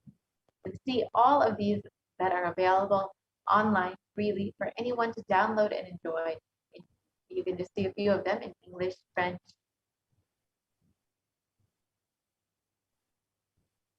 Here are some in Tamil and Spanish. So you can go ahead and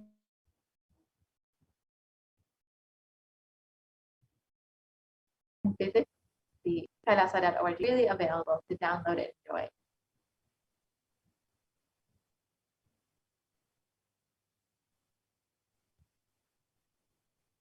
And over 20 million copies of books and articles have been sold, read, and downloaded by millions of people around the world.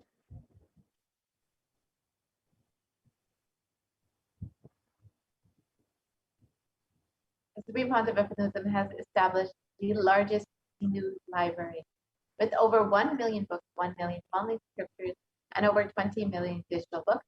And Supreme Pontiff of Hinduism has been tirelessly working to digitize, decode, and make all of this knowledge available for humanity, and also has created the printing unit, the palm leaf printing unit, to also preserve these scriptures in their original state when they were in their original structures, one palm leaf scriptures.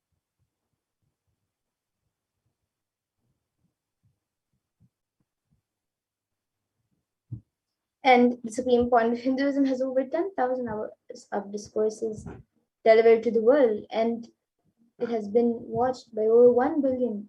It has been watched by over 1 billion people. So we have over 1 billion views on social media.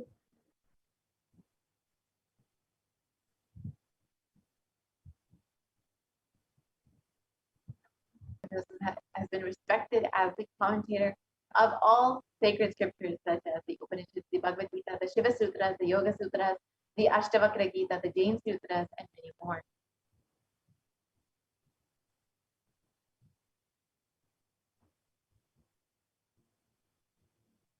And the Supreme Point of Hinduism is honored as the leader of Hindus, the most awarded, internationally recognized Hindu leader. And the Supreme Pontiff of Hinduism has been recognized by various state government officials, leaders, politicians all across the globe. Most recently, the California State Senate has recognized Kailasa and the sovereign state of Kailasa, and of course, Supreme Pontiff of Hinduism as the leader, the sovereign of the sovereign state of Kailasa, and has declared Nithyananda Day on January 3rd to recognize the contribution of the Supreme Pontiff of Hinduism to humanity over the last 27 years.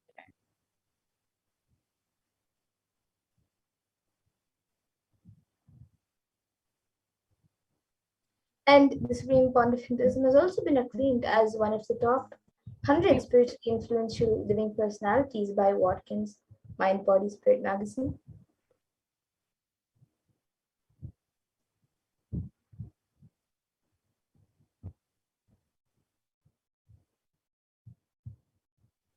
And the Supreme Pontiff of Hinduism is the reviver of the sovereign order of Kailasa, led by the Supreme Pontiff of Hinduism and the Nithyananda order of monks, nuns, and Hindu diaspora all over the world, who are working for global peace and to give superconscious breakthrough to humanity.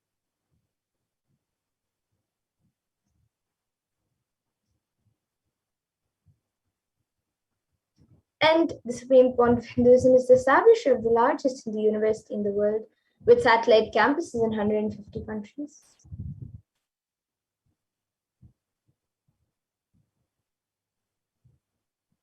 The Supreme Pontiff of Hinduism is the establisher of 1,000 plus Kailasa ecosystems, which have been enriching and enriching millions and billions of people all over the world.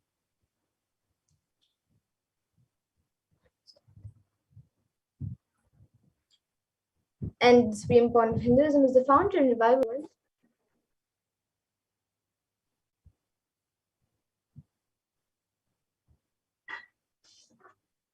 And the late Mahant Narendra Giriji Maharaj, the president of the largest apex monastic order of Hinduism, the Akhila Bharatiya Akada Parishad, the group of 13 Akadas and with over 2 crore sadhus in India, has welcomed and recognized the Supreme Pontiff of Hinduism, Jagadguru Mahasanidana, His Divine Holiness Bhagavan Paramashivoham, as the one day Supreme Pontiff of Hinduism.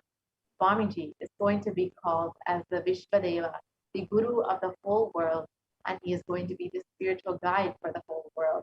And peace will spread in the whole world. People are not yet aware of the energy of Swamiji. In reality, Swamiji is the Svarupa, the form of Bhagavan, God himself. And we are offering our prayers not just to a Guru, but to an embodiment of Bhagavan. I am sure that Swamiji must have done intense penance, tapas in his childhood and merged into God, as a result of which he is expressing the divine powers of God. In this video, the late Mahant Narendra Giriji Maharaj shares the greatness of Swamiji and recognize that Swamiji is the incarnation, the 1008th incarnation of Paramashiva himself. And you can watch this video available on YouTube.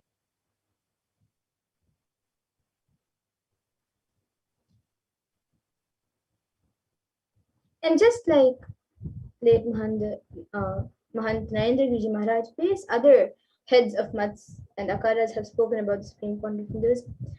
And Sri Shantivir Mahaswamiji, who is the head of the Garuda Mata, the oldest recorded Mata in Karnataka dating back to more than 6,500 years ago, declares with his authority, whenever humanity falls into suffering and pain, Ishwar the Divine himself comes, does austerities, tapas, upliftment. Ishwar is the embodiment of the divine light. Nithyananda Ji Maharaj is seated as the embodied divine light, spreading world peace and serving the whole humanity from India. Nithyananda Ji is a treasure house of jnana, sacred knowledge.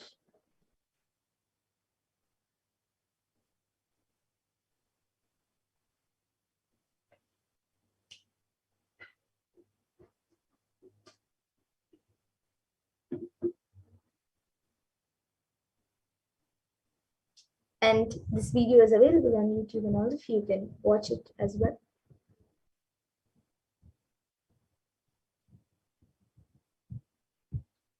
So now, let us move to the next segment of this program, where all of you will be learning the happening of the Supreme Pontiff of Hinduism as the Guru.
It's Nithyananda.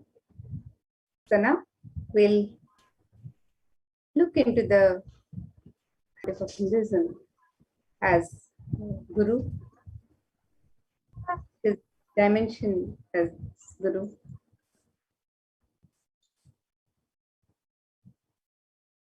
And the Supreme Pontiff of Hinduism has shared his knowledge and understandings on wealth, and will today, on this day, as we are celebrating Devi Mahalakshmi, the manifestation of Devi Mahalakshmi during Navaratri, and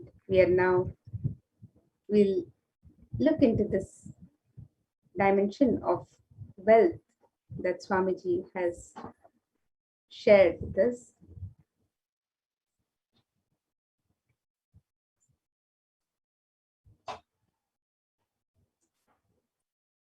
So wealth is an extension of you. Wealth is not something outside from you. It is an extension of you. What you feel about life, what you feel about you, all these ideas only decide if wealth is going to be around you or not. Wealth is not even money or currency. Money is one wealth. Currency is one wealth. The assets are one wealth, and being alive, active is one wealth. So all this put together is wealth. It is not just currency. It's not just money. And it is not just assets. It's being active also. All the four put together is wealth. Be in your peak, that is wealth. Be authentic. And this is not for anybody else's sake. Our ability to be intelligently active is wealth.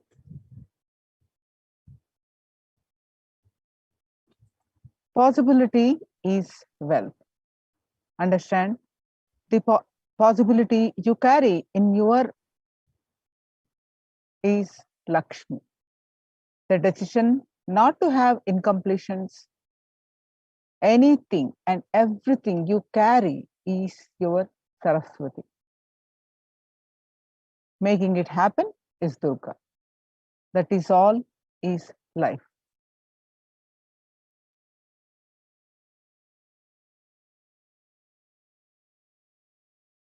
Creating wealth brings tremendous interest in life and non-violence.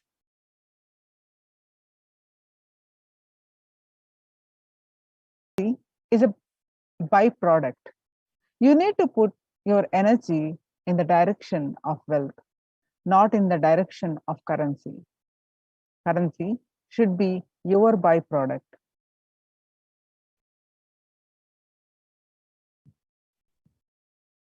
Enriching is wealth. Enriching the humanity in some form and doing it very intelligently and inspiring the humanity to contribute back to you so you can continue to enrich.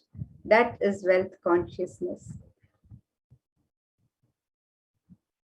Your decision to contribute to the world, your decision to be intelligent through your contribution, your decision to inspire, your ability to inspire people to support you back is all, it's all the whole triangle of wealth.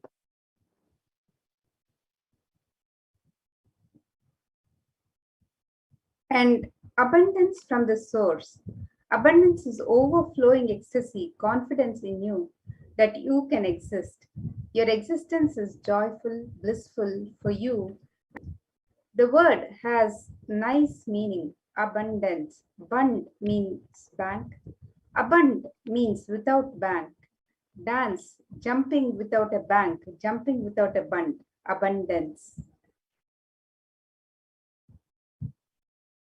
Poverty means knowing your problem and you do not want to solve it. Richness means constantly being alive. Please understand, being alive is enough. You will not tolerate the existence of conflict and confusion and dilemma.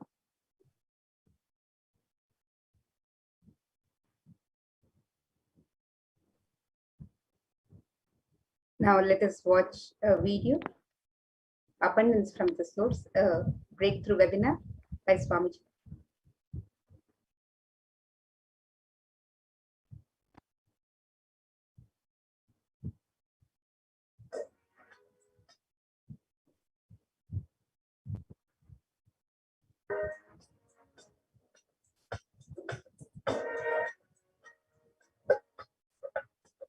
नित्यानन्देश्वर समारम्भाम् नित्यानन्देश्वरि मध्यमाम् अस्मदाचार्यपर्यन्ताम् वन्दे गुरुपरम्पराम्.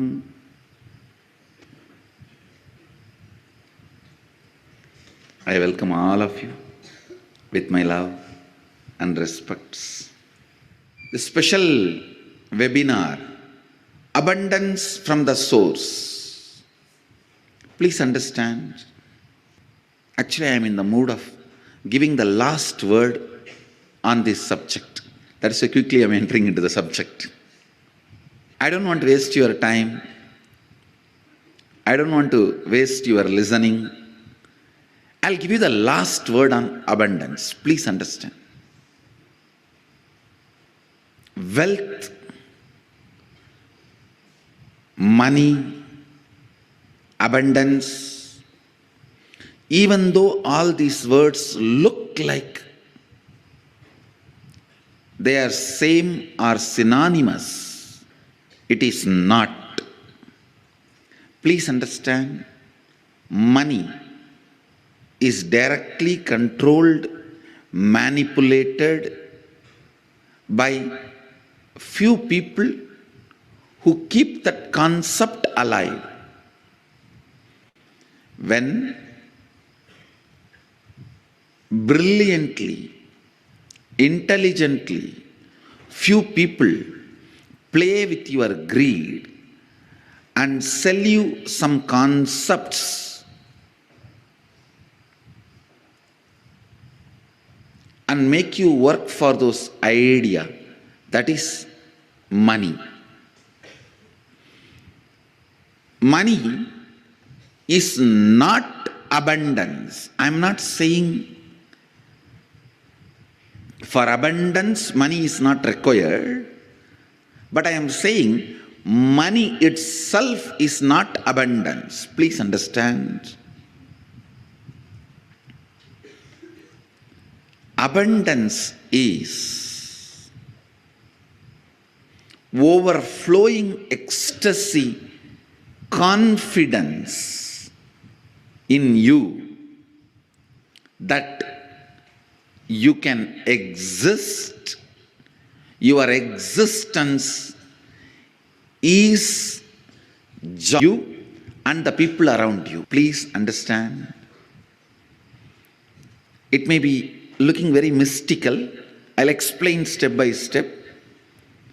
But today I wanted to give you the last word on abundance. No beating around the bush. Last word on abundance. Listen. Even that word has nice meaning. Abundance. Bund means bank. Abund means without bank. Dance. Jumping without a bank. Jumping without a bund. Abundance. See, a overflowing excitement, intensity about your existence is wealth. Understand? Overflowing abundance about your existence, which expresses as your health, as the confidence to make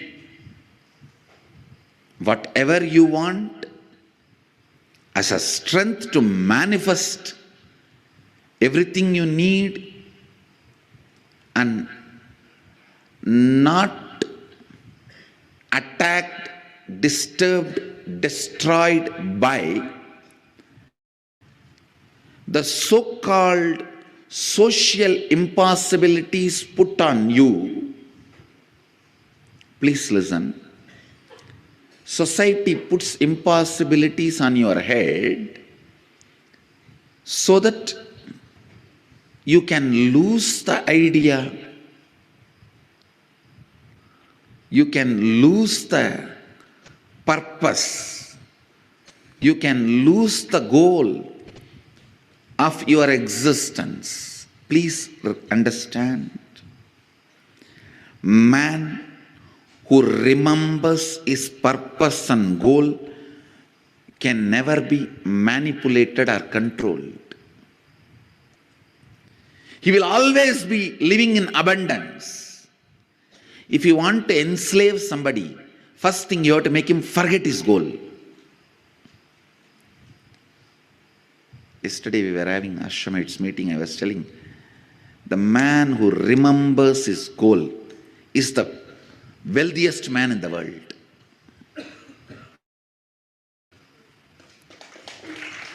He is the most wealthiest man because continuous remembrance will create an ability to manifest.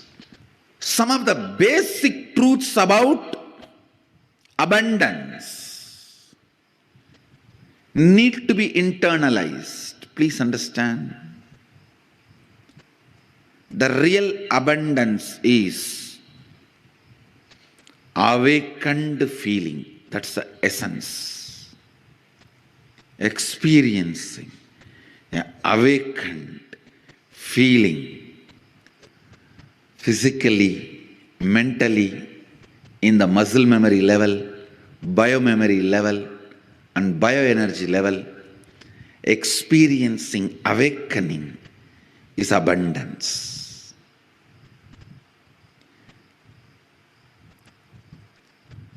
The wealth, huge properties you accumulated in your dream, will you call that as abundance or waking state as abundance? Even if you experience so-called poverty, waking state is the abundance. And same way, the huge wealth you acquire in this waking state, an awakened state. If you see, awakened state is abundance. Everything you accumulated in this waking state and in the dream state is one and the same. Please understand. Ultimately, the huge money you acquired in the dream state doesn't save you even from a small pain of an airline crack. You may have medical care, but the pain is a pain is a pain. Please listen. With these examples, I am not saying don't make money. I am saying don't believe the ideology of money. When you go to a mall, you need to swipe your credit card. It needs to show balance. I'm not saying don't make money, but the ideology you have been taught, why you should make money, that context is wrong.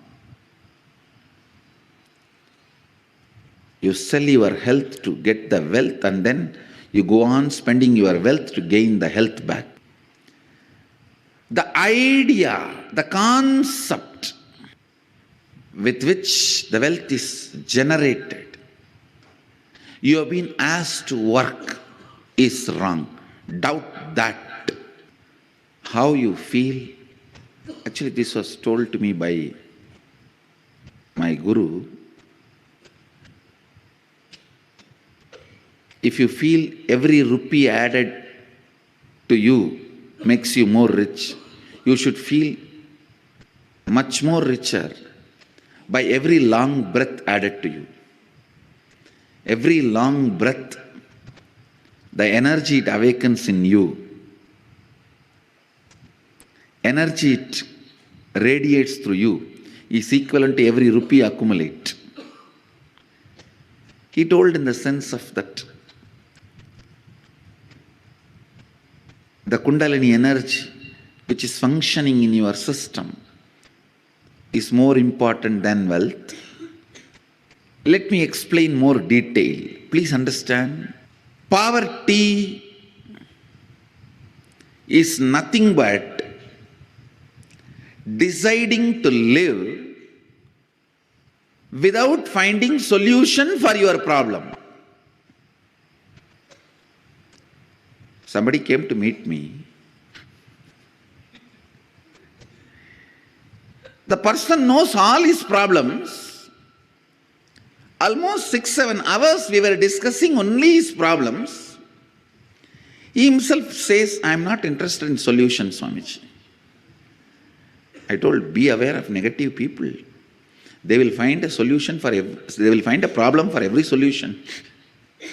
See, if you go to a positive person, he will find solution for every problem. If you talk to negative people, they will find a problem for every solution. And still, after talking to negative people for hours, if you are not drained, you are an incarnation.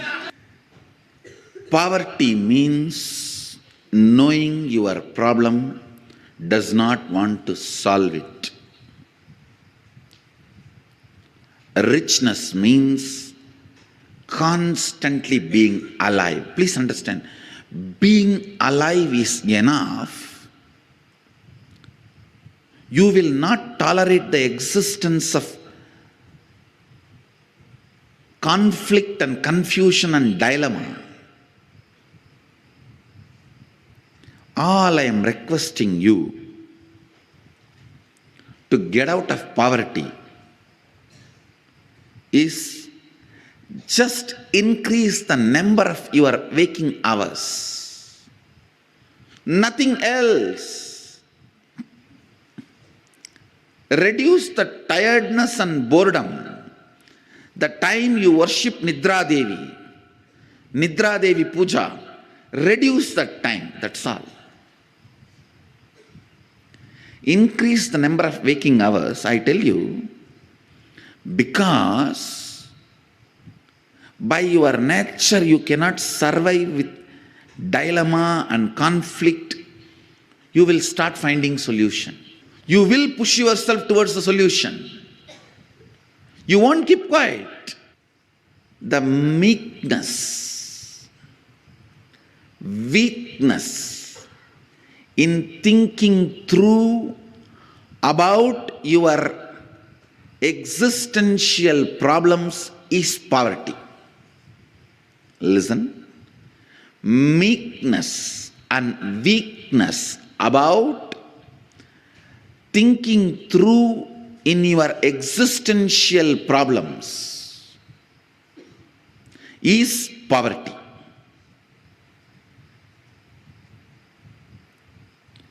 Poverty is nothing but resistance to life.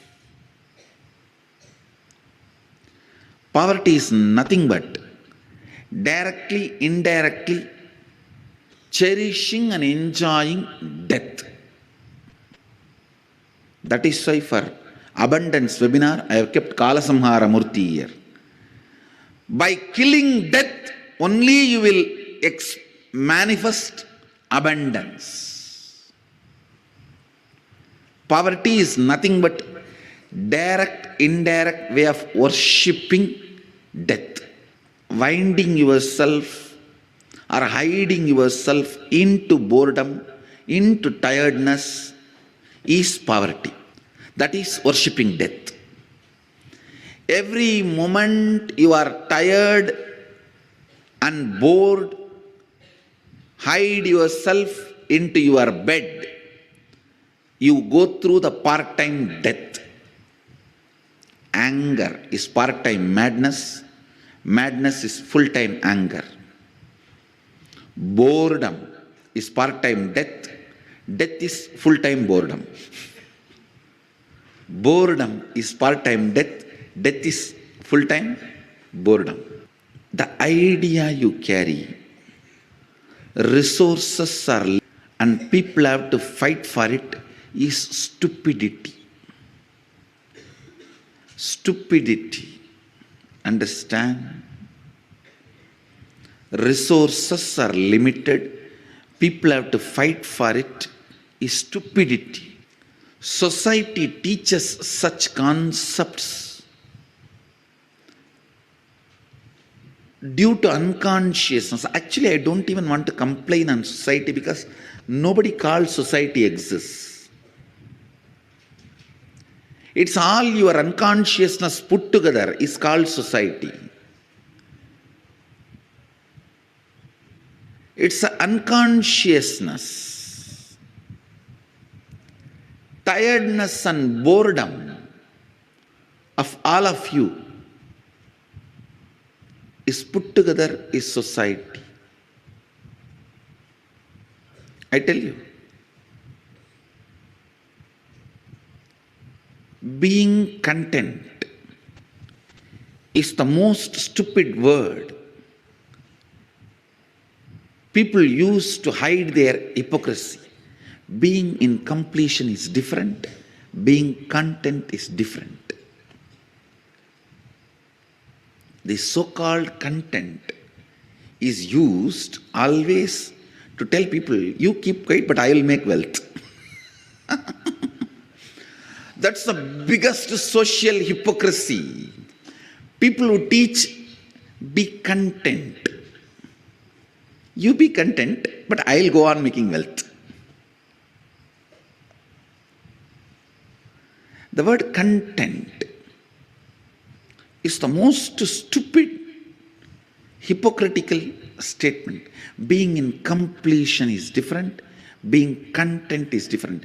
This content can come to you due to various reasons. The fear of action, the side effects and after effects of being active. If I become, what will happen? No, people are afraid of being active. Come on. Look into you. Every one of you has that part of you which is afraid of being active. Oh, from morning till night. I tell you, if you want to learn being active and tune into being active, you should live next to a Shiva temple, active Shiva temple, which is run as per Agama, because whole day you will be engaged. In the young age, you should be born near a Shiva temple and brought up, because morning till you will be engaged. That will become part of your lifestyle. Anyhow, if you did not have that opportunity, now content is one of the most hypocritical concept. Don't be content. I tell you, be in the space of completion, but not content. This content is like I'm not able to, then what to do? Be content. Content word is used nicely to hide your hypocrisy and hide your tiredness and boredom. When you are in the space of completion, the abundance will be your very quality.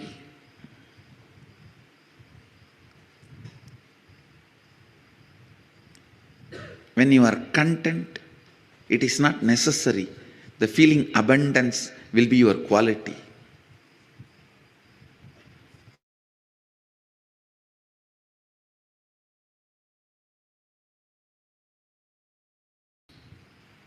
The power of coincidence generated by your trust. I tell you, the other day,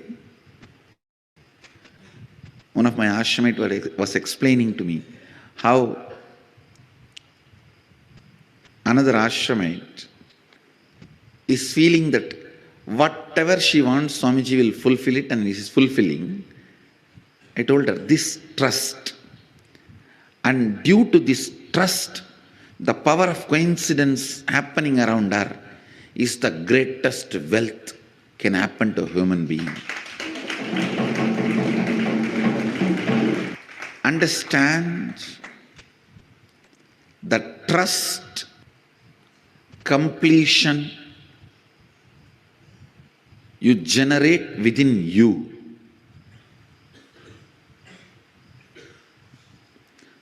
Trust and completion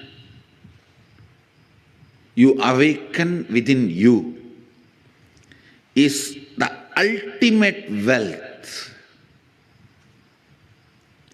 which manifests wealth in multiple ways. What is wealth? Knowing the knack of how you have to be useful to society and enrich it so that they enrich you. That's all. That's all is money. If you think money is too big, just by making it, you will become tired. That is the biggest poverty. Please understand. Just by making it, if you become tired, you are working, functioning out of the concept of poverty. You will make, but you will not be there to enjoy. Somebody else will be enjoying. That is why I am saying, make money without thinking it is too big. Make money knowing the dust which flies while you walk. I have to here put it on record. One of the statement I heard from my guru, நடக்கும் பொழுது பறக்கும் தூசி என நினைத்து செல்வோர்க்கே செல்வம். I'll translate. While you walk, the dust which flies, the feet dust which flies, equating that to your wealth, and the person who walks, the wealth follows him. Understand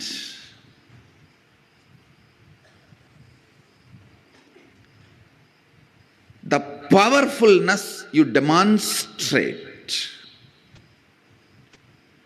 the powerfulness you carry in your thinking, in your feeling, in your words, in your action. The side effect of it is wealth. The side effect of it is wealth. The moment you think wealth is important, you will become tired by achieving it. Becoming tired by achieving it means you will feel cheated. Please understand, you will feel cheated. It is like you struggled so hard to marry the Miss Universe. You make wealth, you make this, you make that, and feel the day you marry the Miss Universe is the day of your ultimate. And you do all drama, get a new car and drive in front of her. And all the stupidity described in movies. Materializing flower and giving. Materializing diamond ring and giving. And you impress. Finally you propose. It is even accepted. You date. Do everything finally.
Nithyananda, we apologize for the technical glitch.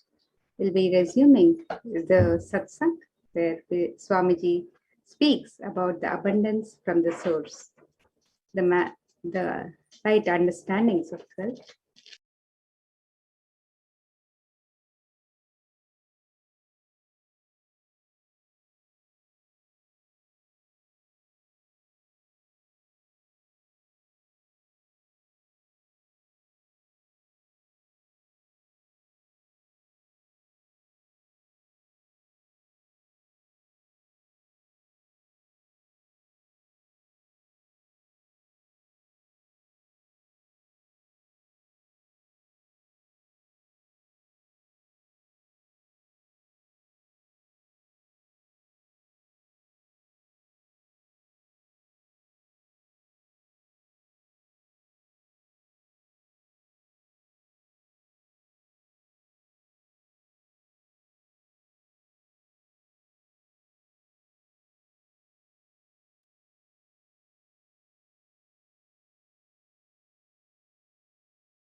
You will become tired by achieving it.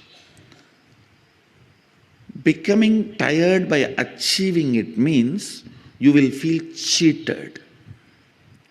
Please understand, you will feel cheated.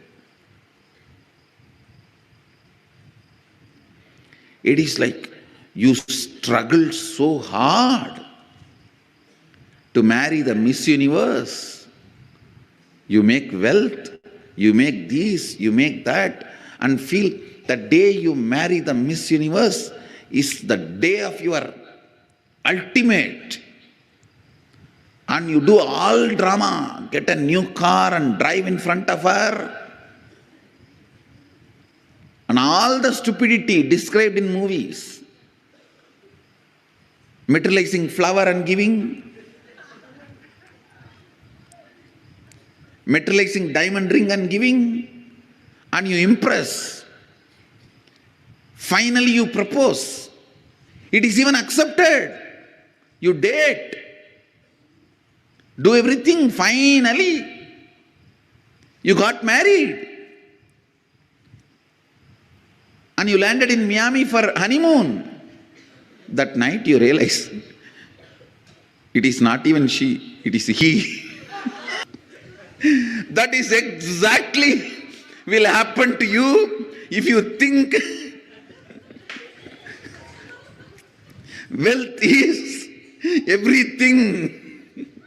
Understand? Then you may achieve it, but that night you will suddenly feel terribly cheated because it is useless. Understand? Always be clear. Your focus should be on the powerfulness and awakened state of your being, and push through your life. As a side effect, wealth will be overflowing, you will be enjoying it.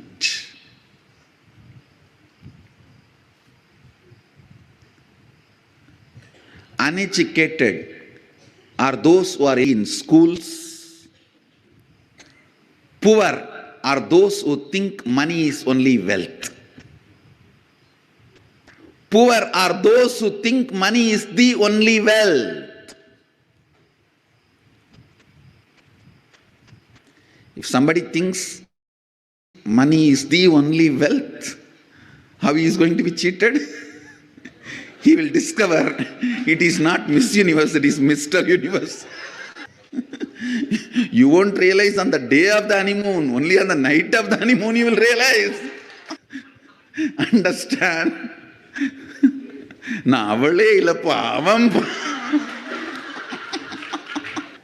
I am not she, I am he. Understand?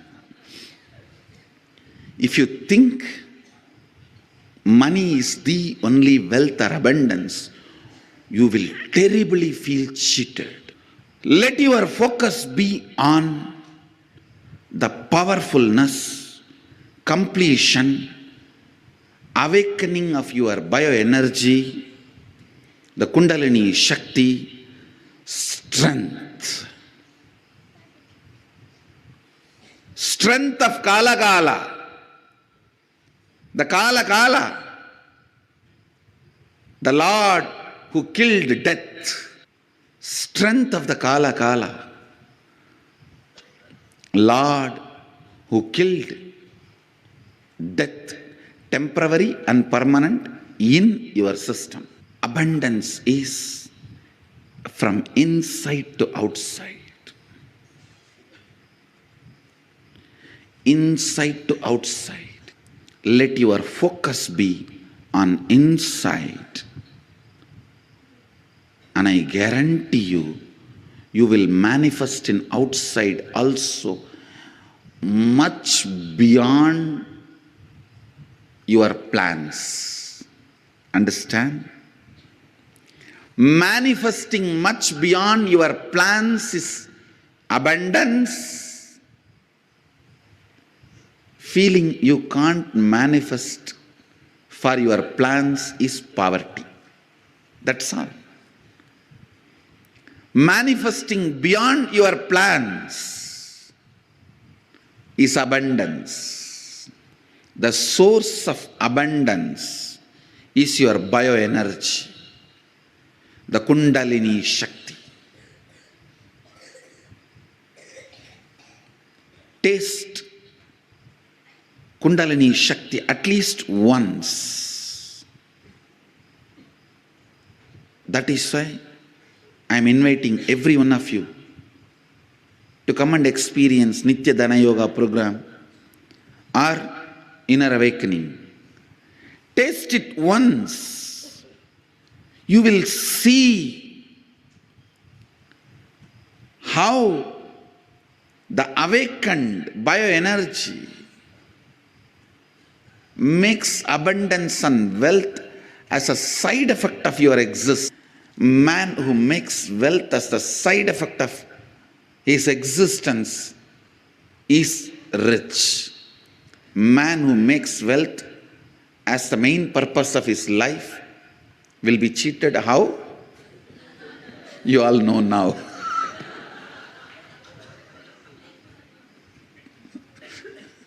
Married the Miss Universe to discover it is Mr. Universe. Understand? The abundance is always experience. Wealth is manifestation. As long as you have this clarity, what should be experience and what should be expression, you are on the right direction. If you think wealth should be experience, abundance will be expression, you will be in poverty forever. I have seen billionaires, I tell you. When you have this understanding, the state, this is abundance is expression. You can even enjoy the billions. Otherwise, even with billions, you will be having insecurity. How can I keep it together and manifest? Just expand, expand, expand. Even with that, you will feel insecure. And few of your friends who are having more than your zeros will be your pain point who drive you to work more. Understand? What drives you to work more? If it is pain point, it will always be pain. What drives you to work more should not be pain points, should be bliss points. If the pain points drive you to work, What you will find in honeymoon? You know. Otherwise, the pain point based efforts may bring wealth, but in the end you will feel cheated. You will feel cheated. The only solution to have abundance in the life, go deeper into your muscle memory, remove this tiredness, life negative patterns. Go into your biomemory, remove these life negative cognitions.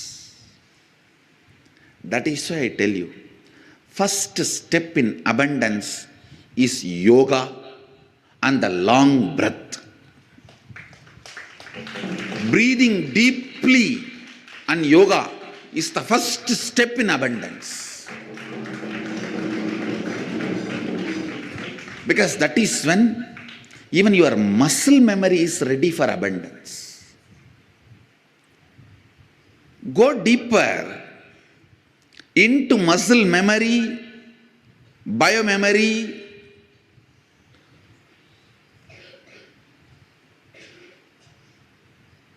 and bioenergy. Billions, but you are all the time tired, bored. You are not going to experience abundance. So the first thing, get into your muscle memory the incompletions you stored against abundance. Actually, there are people, the moment their project is going to be successful, even they cannot tolerate. They will fall into tiredness and confusion and collapse it. Destroy it.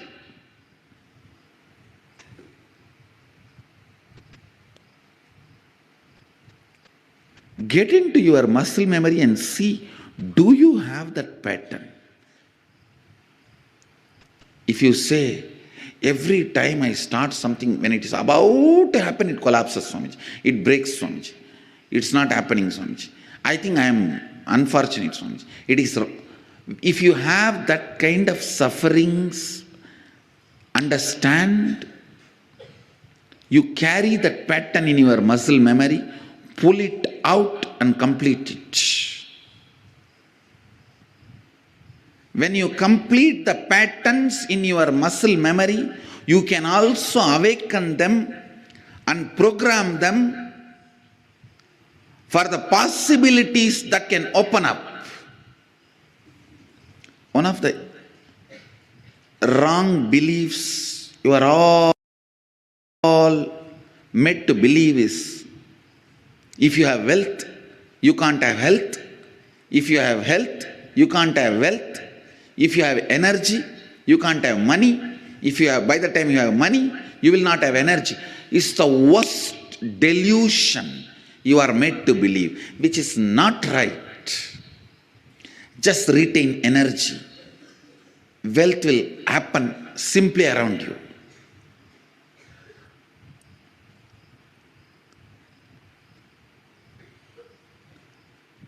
Awaken your muscle memory by a proper meditation technique.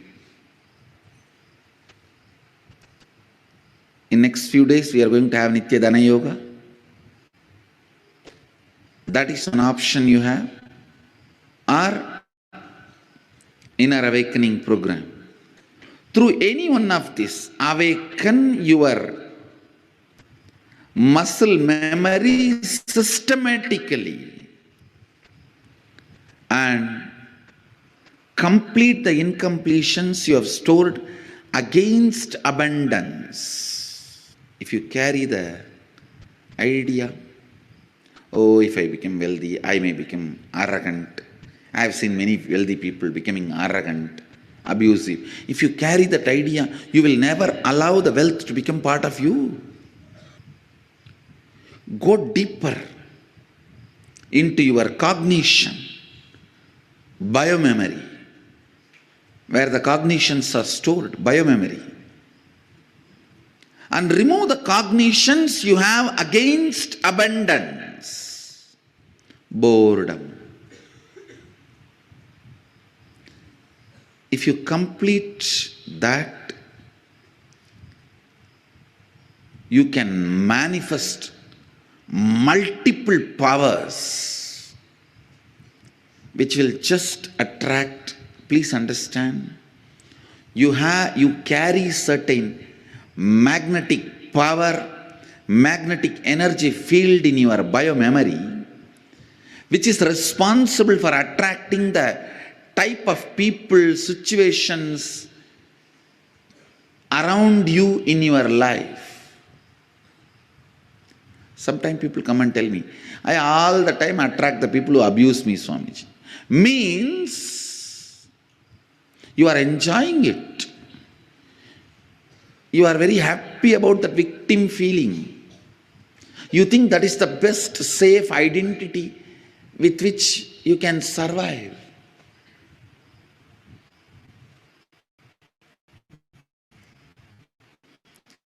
No.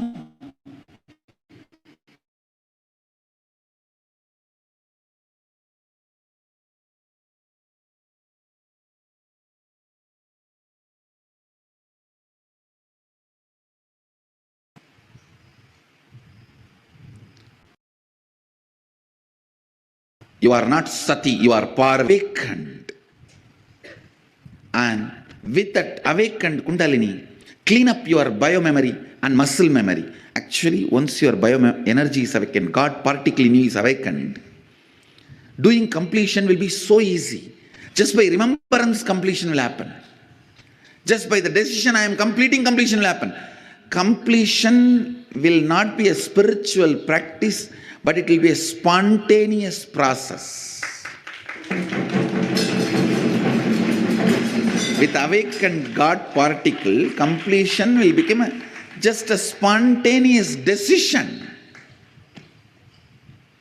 I am done, that's all. You are done. Third eye awakening can powerfully make you abundant. Really, I am telling you. Just sit with your third eye and look into your life, what all the way you can manifest wealth to fulfill your plans. And every meeting, align yourself to your third eye and start. You just know what the other person is thinking and you will talk to make the meeting successful. Third eye is the biggest gift you can use in 1000 ways to manifest abundance in your life. Essence, the last word I want to tell you about this abundance is, let your focus be on awakening your bioenergy, God particle in you, powerfulness in you. From that source, let the wealth manifest. I tell you, it is law of life. It has to manifest. And when it manifests from that source, you will not be cheated. You will not be cheated. You will be there to enjoy the wealth. You will be there to enjoy the wealth. Having wealth and enjoying it.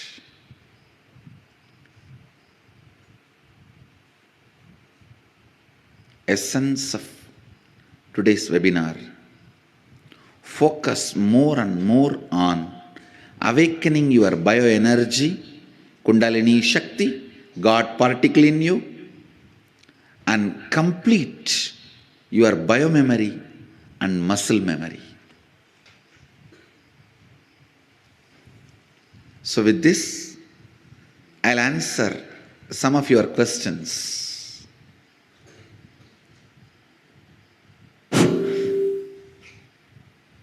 First question. Why are some people always struggling with money? Others, it seems effortless. Please understand, if you are struggling with money, you are enjoying the struggle. You are not interested in manifesting.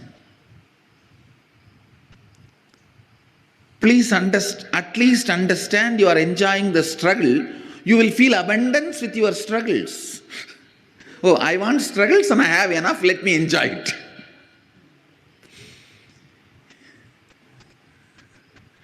At least feel abundance.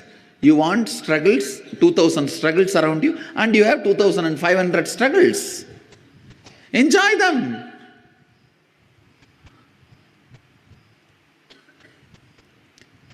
Please understand,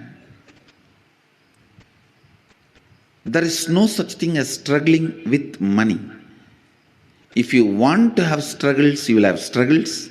If you want to have money, you will have money. The people who have struggles, they want to have struggles, so they are having it. People who want to have money,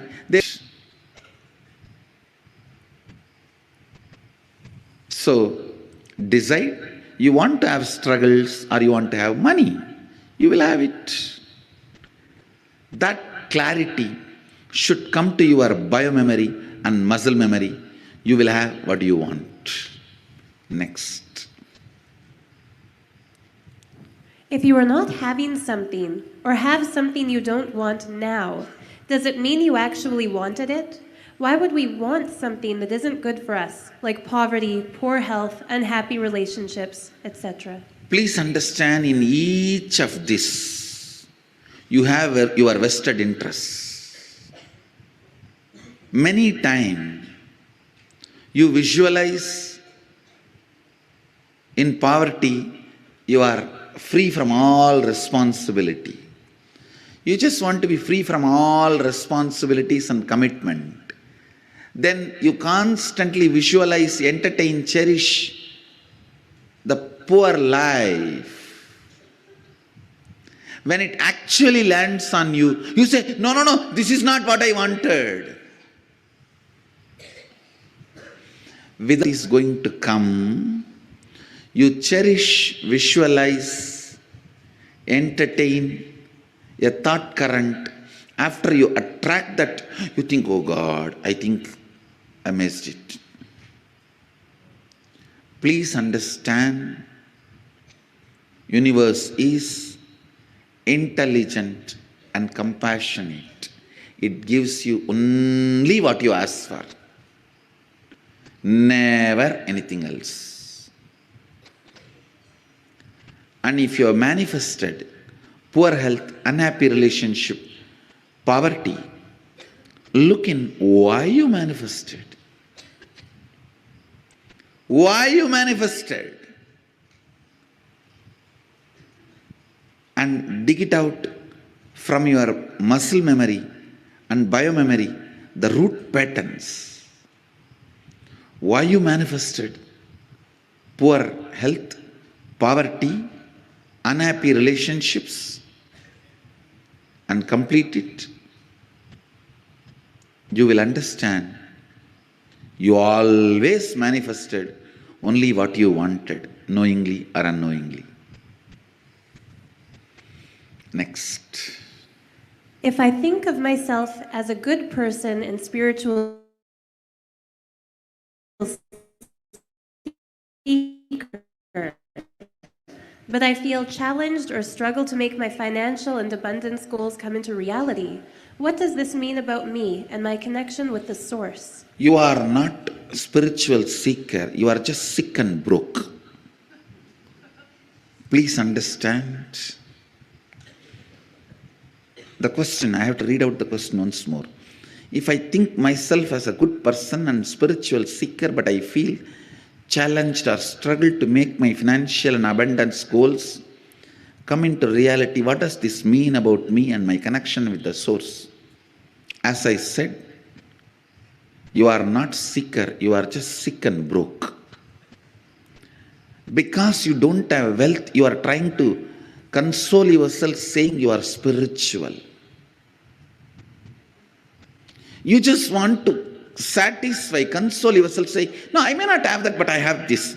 You not having that does not mean you have this. Sometimes people who have this may not have that. That does not mean you not having that, you have this. Be very clear.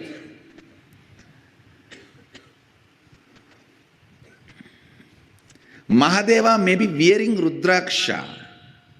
That does not mean it doesn't have all the diamonds and gems.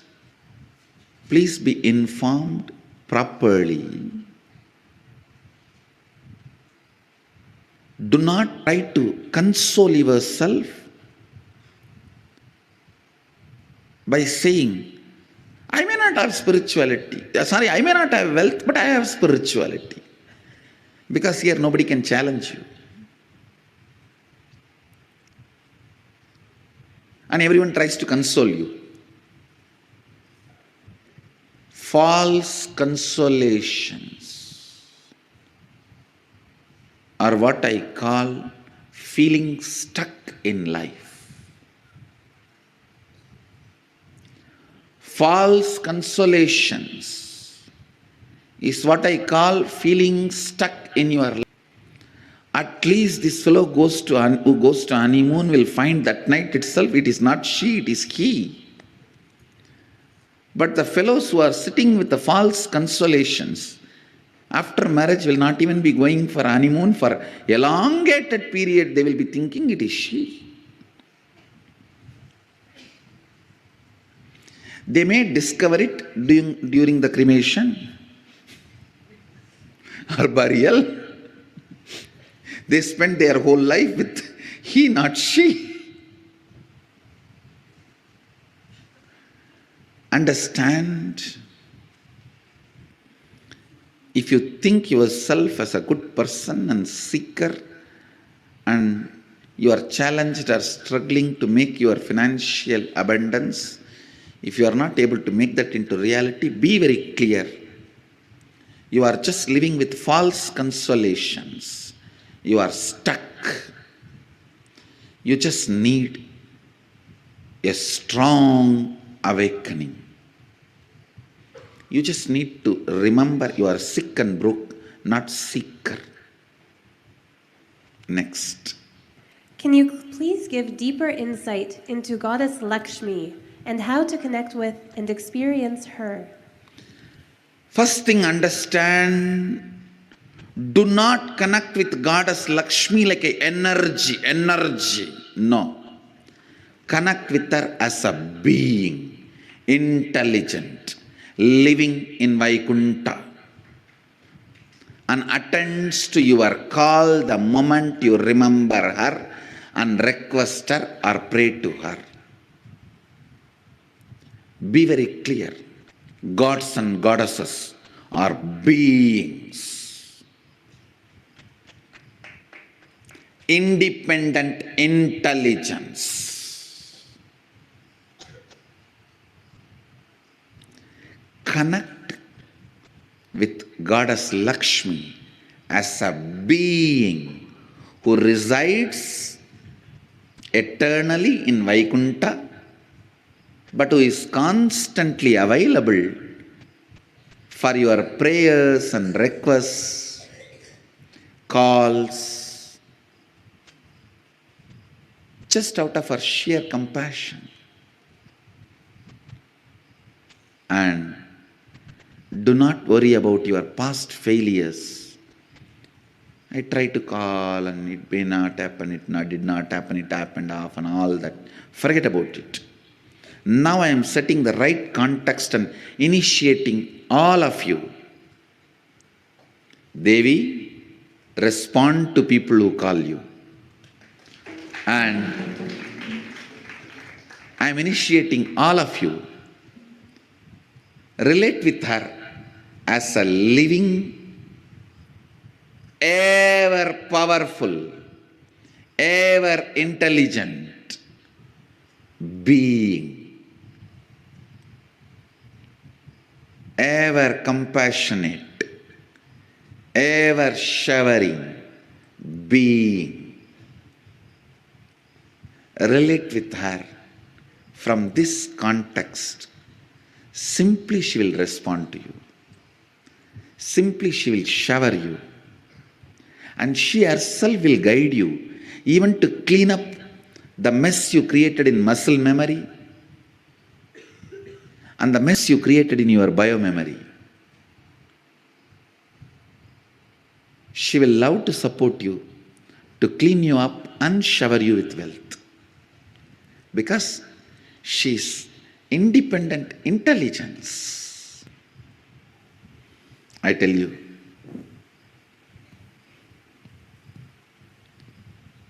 relate, connect with gods and goddesses of Sanatana Hindu Dharma as beings. They may have a philosophical meaning, an ideology for which they are standing, but they are not just the ideology alone. Please listen. I may be standing for a dharma, but I am not dharma alone. I am an independent intelligence standing for that dharma. Lakshmi is an independent intelligence standing for wealth, the ideology of wealth.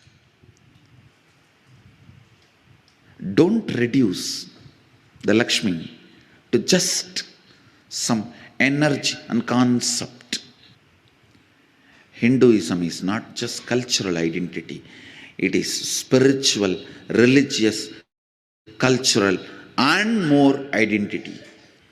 I keep hearing that giving back, doing seva, donating for charitable causes, all these things, if done from the right context, can increase your own abundance. Please explain exactly how this works. For example, how can giving away 1 crore actually make someone wealthier? Can you explain what is right versus wrong context to have when giving back? Understand, giving 1 crore does not make somebody wealthier. Somebody who feels wealthy gives 1 crore. Understand, abundance is the confidence they have on themselves and their existence to manifest as much as they want, so they go on sharing, breathing out so that they can breathe in. They know they can breathe in, that is why they breathe out.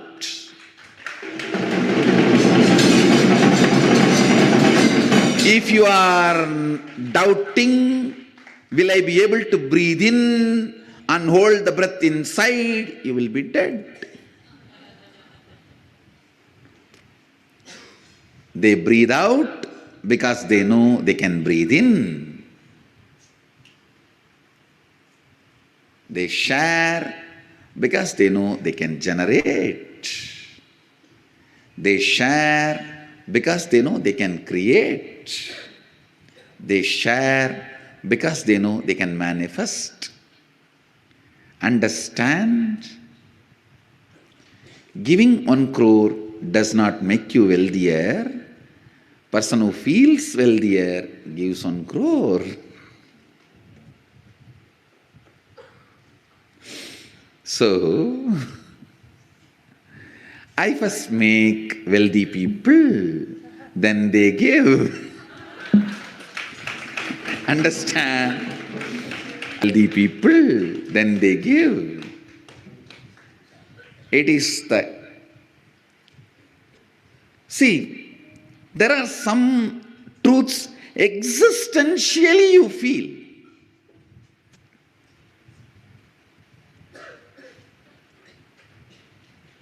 If you are 24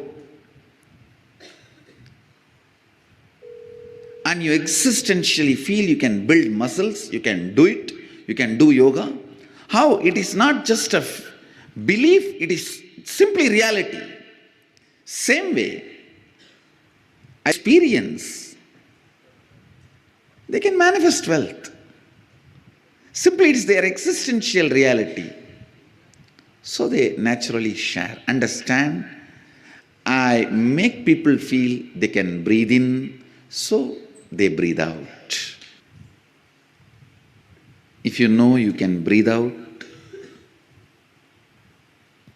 if you know you can breathe in, life floats as an ecstasy.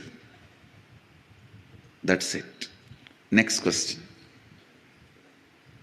I want to make more money, but I'm always feeling pressed for time. How do I complete this conflict? I think I heard you say once. No, you need to complete first with your boredom and tiredness. Feeling pressed for time means entertaining boredom and tiredness. Not otherwise. Not otherwise. Feeling pressed for time is entertaining boredom. So understand, complete with your boredom and tiredness, the feeling for pressed for time will disappear. Lack of time is one of the worst forms of poverty. What do you mean by lack of time? Having too many thoughts, not executing even one. Having too many thoughts, not executing even one, means a great bunch of confusion.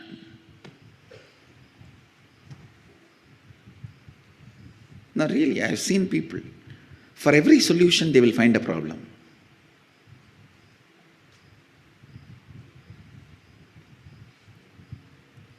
So, if you are feeling pressed for time, just complete with your tiredness and boredom. The problem will be solved. Next. I feel that making money is hard or experience worry just thinking about it. Why do I feel this and how do I complete this? Again, you just need to complete with all the lies society taught you, with all the false ideas you decided to pick up from society. Next. What is inner awakening and Nithyanandoham, and how does it help with abundance? First, in the inner awakening, you are awakened to exist. In Nithyanandoham, the experience of God particle, the bioenergy happens in you.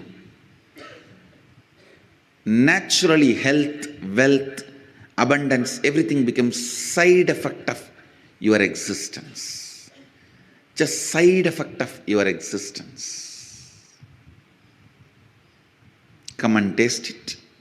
Then you will see how it not just helps, makes you abundant. Next. What is the right context to have about money and wealth that will lead to enlightenment? Understand, completely be established on the spiritual powerfulness and bioenergy awakening, Kundalini awakening. Live your life. Money will just be the side effect of you. That's all is the context you need to carry towards enlightenment. Don't say yes to money. Don't say no to money.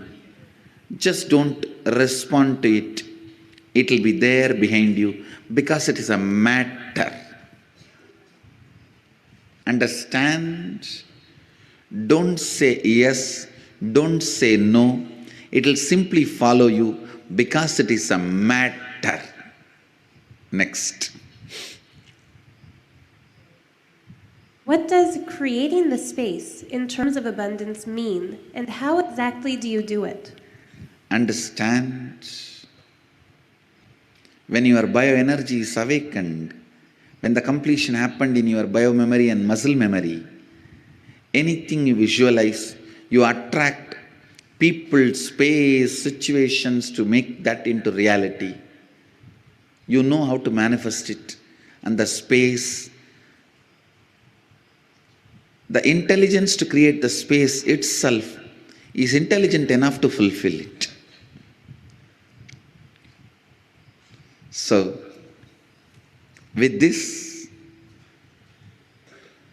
I want to give you a small process. All of you, pen down what is abundance for you. It may be having health, financial freedom, nice relationships, spiritual awakening, whatever. Having a beach house or having huge temple in your backyard. Yes, for some people, having a temple in your backyard is the greatest abundance. So, what is abundance as per your reality? Pen down detailed. I'll infuse energy into it and make your bioenergy to function towards it. I'll align your bioenergy towards it. So, you go back with at least one initiation, one glimpse of bioenergy awakening, and I'll also request and invoke Devi Lakshmi into all your biomemories and request her to manifest her bioenergy and manifest wealth, abundance, whatever you write as abundance in your biomemory and muscle memory.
Yes. So let's continue. If you've penned down what you want to manifest today as abundance, and as we celebrate Devi Navaratri and celebrate the manifestation of Devi Mahalakshmi today, let us understand more about the manifestation of Mahalakshmi. So Swamiji has shared one of the biggest problems is do a lot of actions, Kriya Shakti, which is a delusion, think they want, whether health, wealth, and enlightenment or powers. You need sheer Ichcha Shakti, will, desire, that's it. The desire itself is capable of manifesting Kriya, the action power. So what, just by your sheer intense desire, Ichcha Shakti, your Kriya Shakti, action power is required only to celebrate, to enjoy it. If that can be achieved just by the sheer intense desire, the Ichcha Shakti. For health, you think, oh, I have to get up and do yoga, stretch my body. Only then I can have health. If I want wealth, I have to go to the office and work like a dog day and night. Only then I can have wealth. First of all, understand nobody works. It is actually a delusion. Your sheer power to desire, the Ichcha Shakti, gives 99.999% of the success. Your Kriya action power that is needed is too small. So take a few minutes to pin down all the desires you have. You can list them according to the different areas of your life. Example, career, aspirations and desires, wealth, relationship, health, etc. Take a moment to really connect with yourself, to really listen to yourself.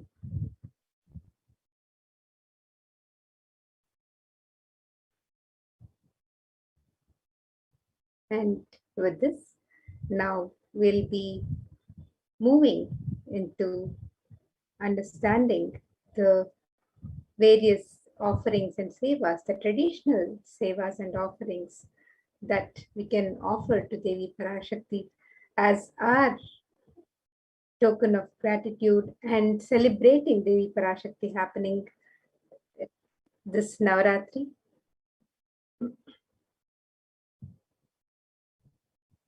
And now let's move into the segment where we'll be understanding in the Adi Kailasha Nithyananda Sarvagna Peetham, the Nithyanandeshwara Paramashiva Devalayam, and the various sevas and rituals we can participate in and celebrate Devi Parashakti.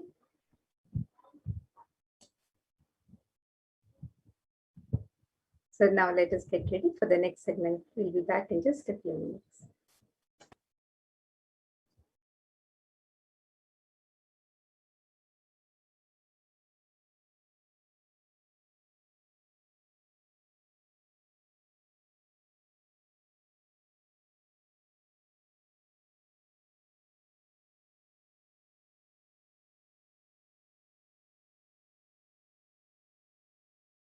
Yes. So the various offerings during this to the Devi Parashakti are available in these 9 days. So as Devi is manifesting herself as Rajarajeshwari, Meenakshi, Kamakshi, Annapurneshwari, Vishalakshi, and Shayana Tirukolam. And today, Devi is going to grace us with the darshan of Mahalakshmi, and also Durga and Saraswati tomorrow and day after. So what are the offerings that we have to participate, all of us, in these celebrations? So they are various pujas, rituals, alankarams that you can also participate. So Mahaganapati Homa, Ussava Ambal Alankara Seva, Swamiji Vishesha Ambal Alankara Seva, Ussava Ambal Vishesha Shodashopachara Puja, Chandi Homa, Vishesha Dravya Homa, and Dasha Bhairava Puja, Kumari Puja, Suvasini Puja, Durga Pratima Prana Pratishta, Durga Saptami Puja,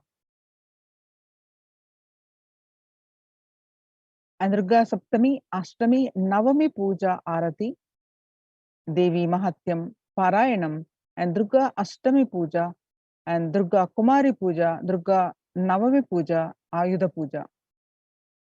Mahanaivedya Seva on Vijayadashami and Pada Puja on Vijayadashami.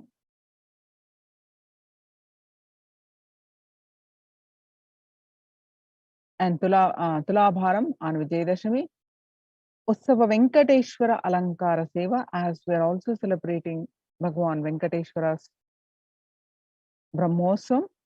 So Ussava Venkateshwara and Navakalasha Abhishekam.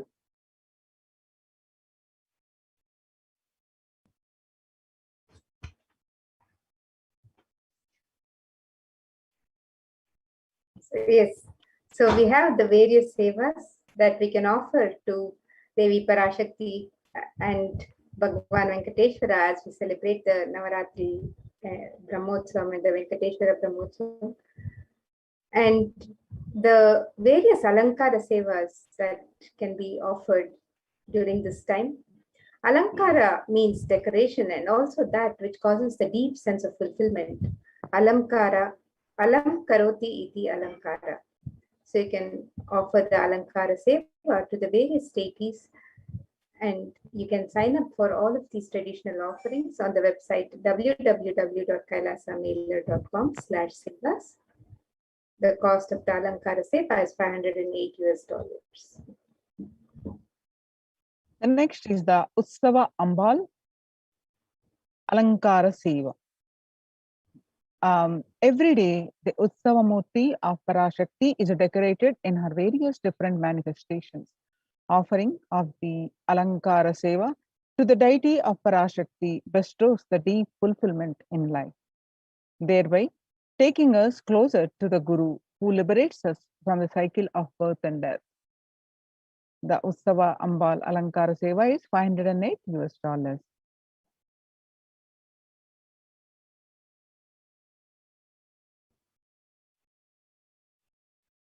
You can also make the offering of the Swamiji Vishesha Ambal Alankara Seva.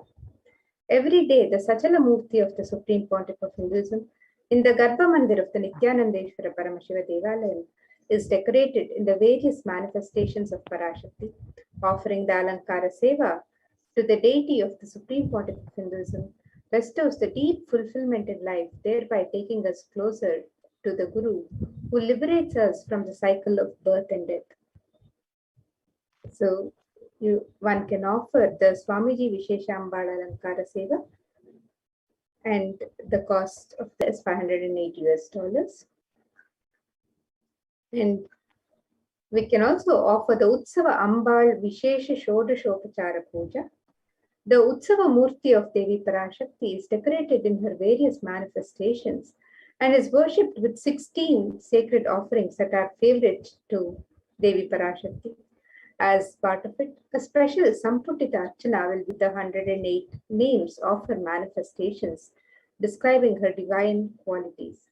Samputita Karana is unique to the Shakti Sampradaya, where two mantras are merged together to offer worship.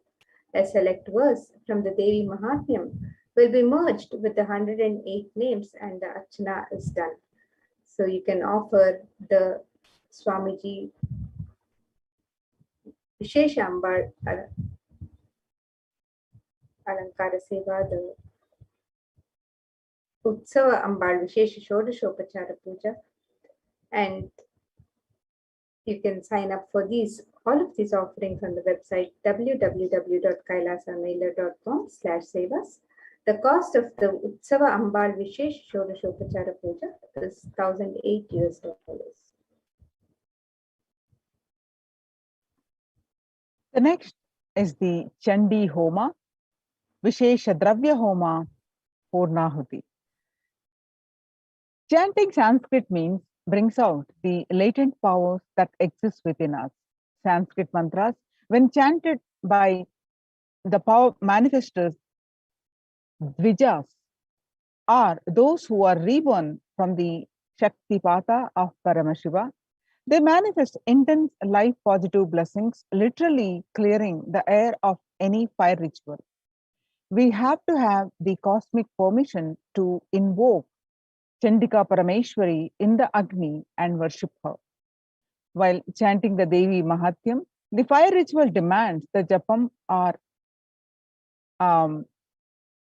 the chanting of the Devi Mahatyam to be repeated 10 times to bring a cosmic allowance to invoke Chandi Devi in the Agni.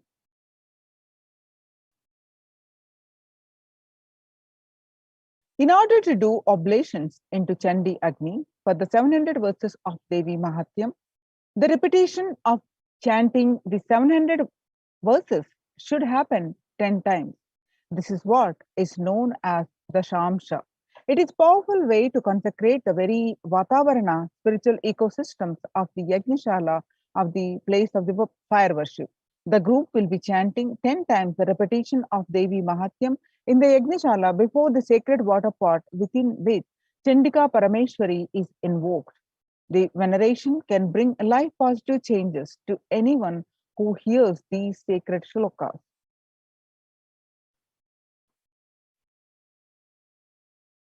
In the Savarnas, the surrounding energies, the Devatas, the Shaletis of Chandika Parameshwari, are invoked in numerous water pots surrounding the the main Kalasha of Chandika Parameshwari.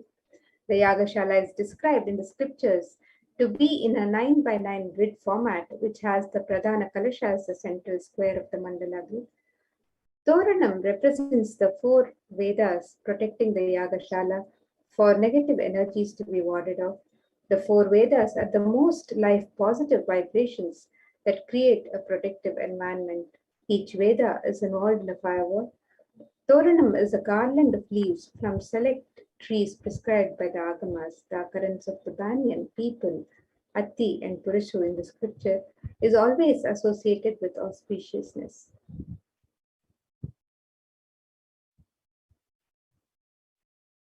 The trees grow in a particular environment. That ecosystem is not just including physical features of soil type and animal habitation, but also the very spiritual energies that exist in that particular environment. These four trees create an extremely spiritual and peaceful canopy to the beings who live. The leaves from these spiritual charged faces can hold positive thought currents that powerfully repel negative energies. When enhanced with Veda mantras, therefore they energize the Yagashala.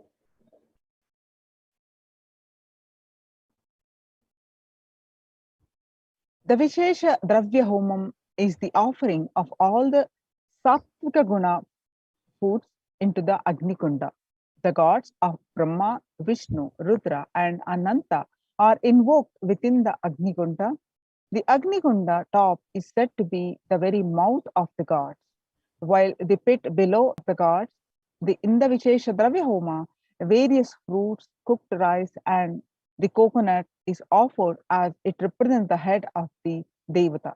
Finally, the Annam is adorned with clothing and flower garlands and is worshipped as the embodiment of the Devata.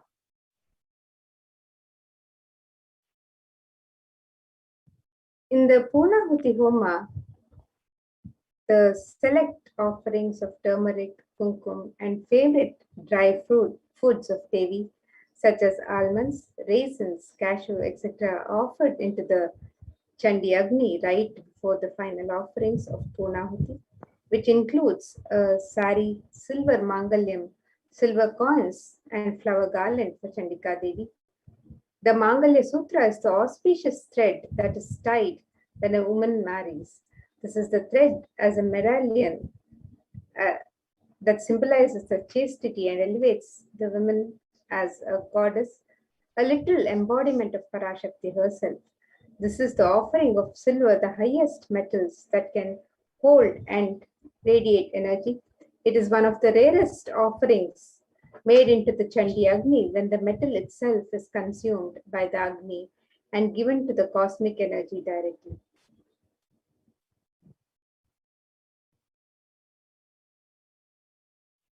So the Chandi Homa, Vishesha Dravya Homa Purnahuti, the cost is $5,008 US. Now, what are the benefits to offer this Chandi Homa? And the benefits of the Chandi Homa are described in the Devi Mahatmya, where the various verses describe the innumerable benefits of offering Chandi Homa and the worship of Devi Parashakti through the Chandi Homa. And these verses from the 12th chapter of Devi Mahatmya describe that the offering of the Chandi Homa bestows upon the devotees the removal of all problems, avoiding all untoward happenings in life, avoiding bad happenings, poverty, separation from loved ones, removal of fear from enemies, robbers, kings, weapons, fire, and flood, saving from all epidemic calamities and all natural calamities. And without doubt that all troubles will be removed by Devi if this Homa is done during the Navaratri, and the participant will be blessed with riches, grains, and children, and that one becomes fearless, that enemies perish, welfare accrues, and the family rejoices. And all these various, the various verses of Devi Mahatmya, which describe the glory of Devi Durga. And the further benefits of the Chandi Homa are described. It says the ill effects of bad dreams and negative influences of planets are removed. The planets turn favorable, and the of good dreams manifest. Completion manifests in between human beings. All the world thought manifest, and also the supreme union with the cosmic mother happens, and one becomes Siddha, enlightened, and all of these innumerable benefits of Chandi Homa are described in the Devi Mahatmya. The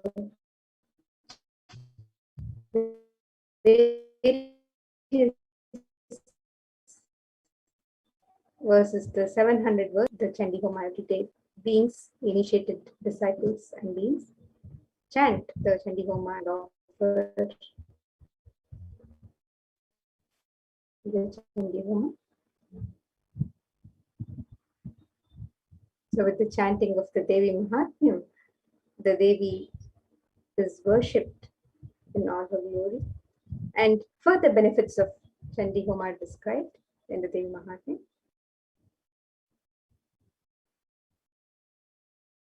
So Devi's grace happens bestowing the below.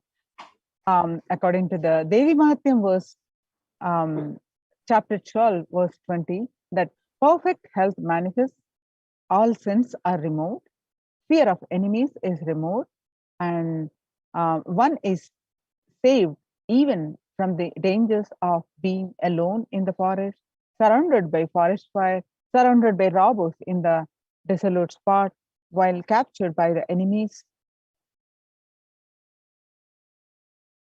And one is saved even from the dangers and provided by Devi when chased by a lion or tiger, when chased by the wild elephants in the forest, when one is the target of the order of a wrathful king, when one is sentenced to death, and when one is imprisoned, and when one is tossed about in the boat by a tempest in the ocean, when one is the most terrible battle under the shower of weapons in all dreadful troubles.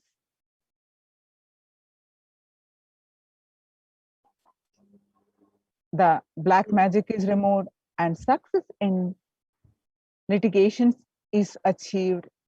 Untoward death does not happen for him.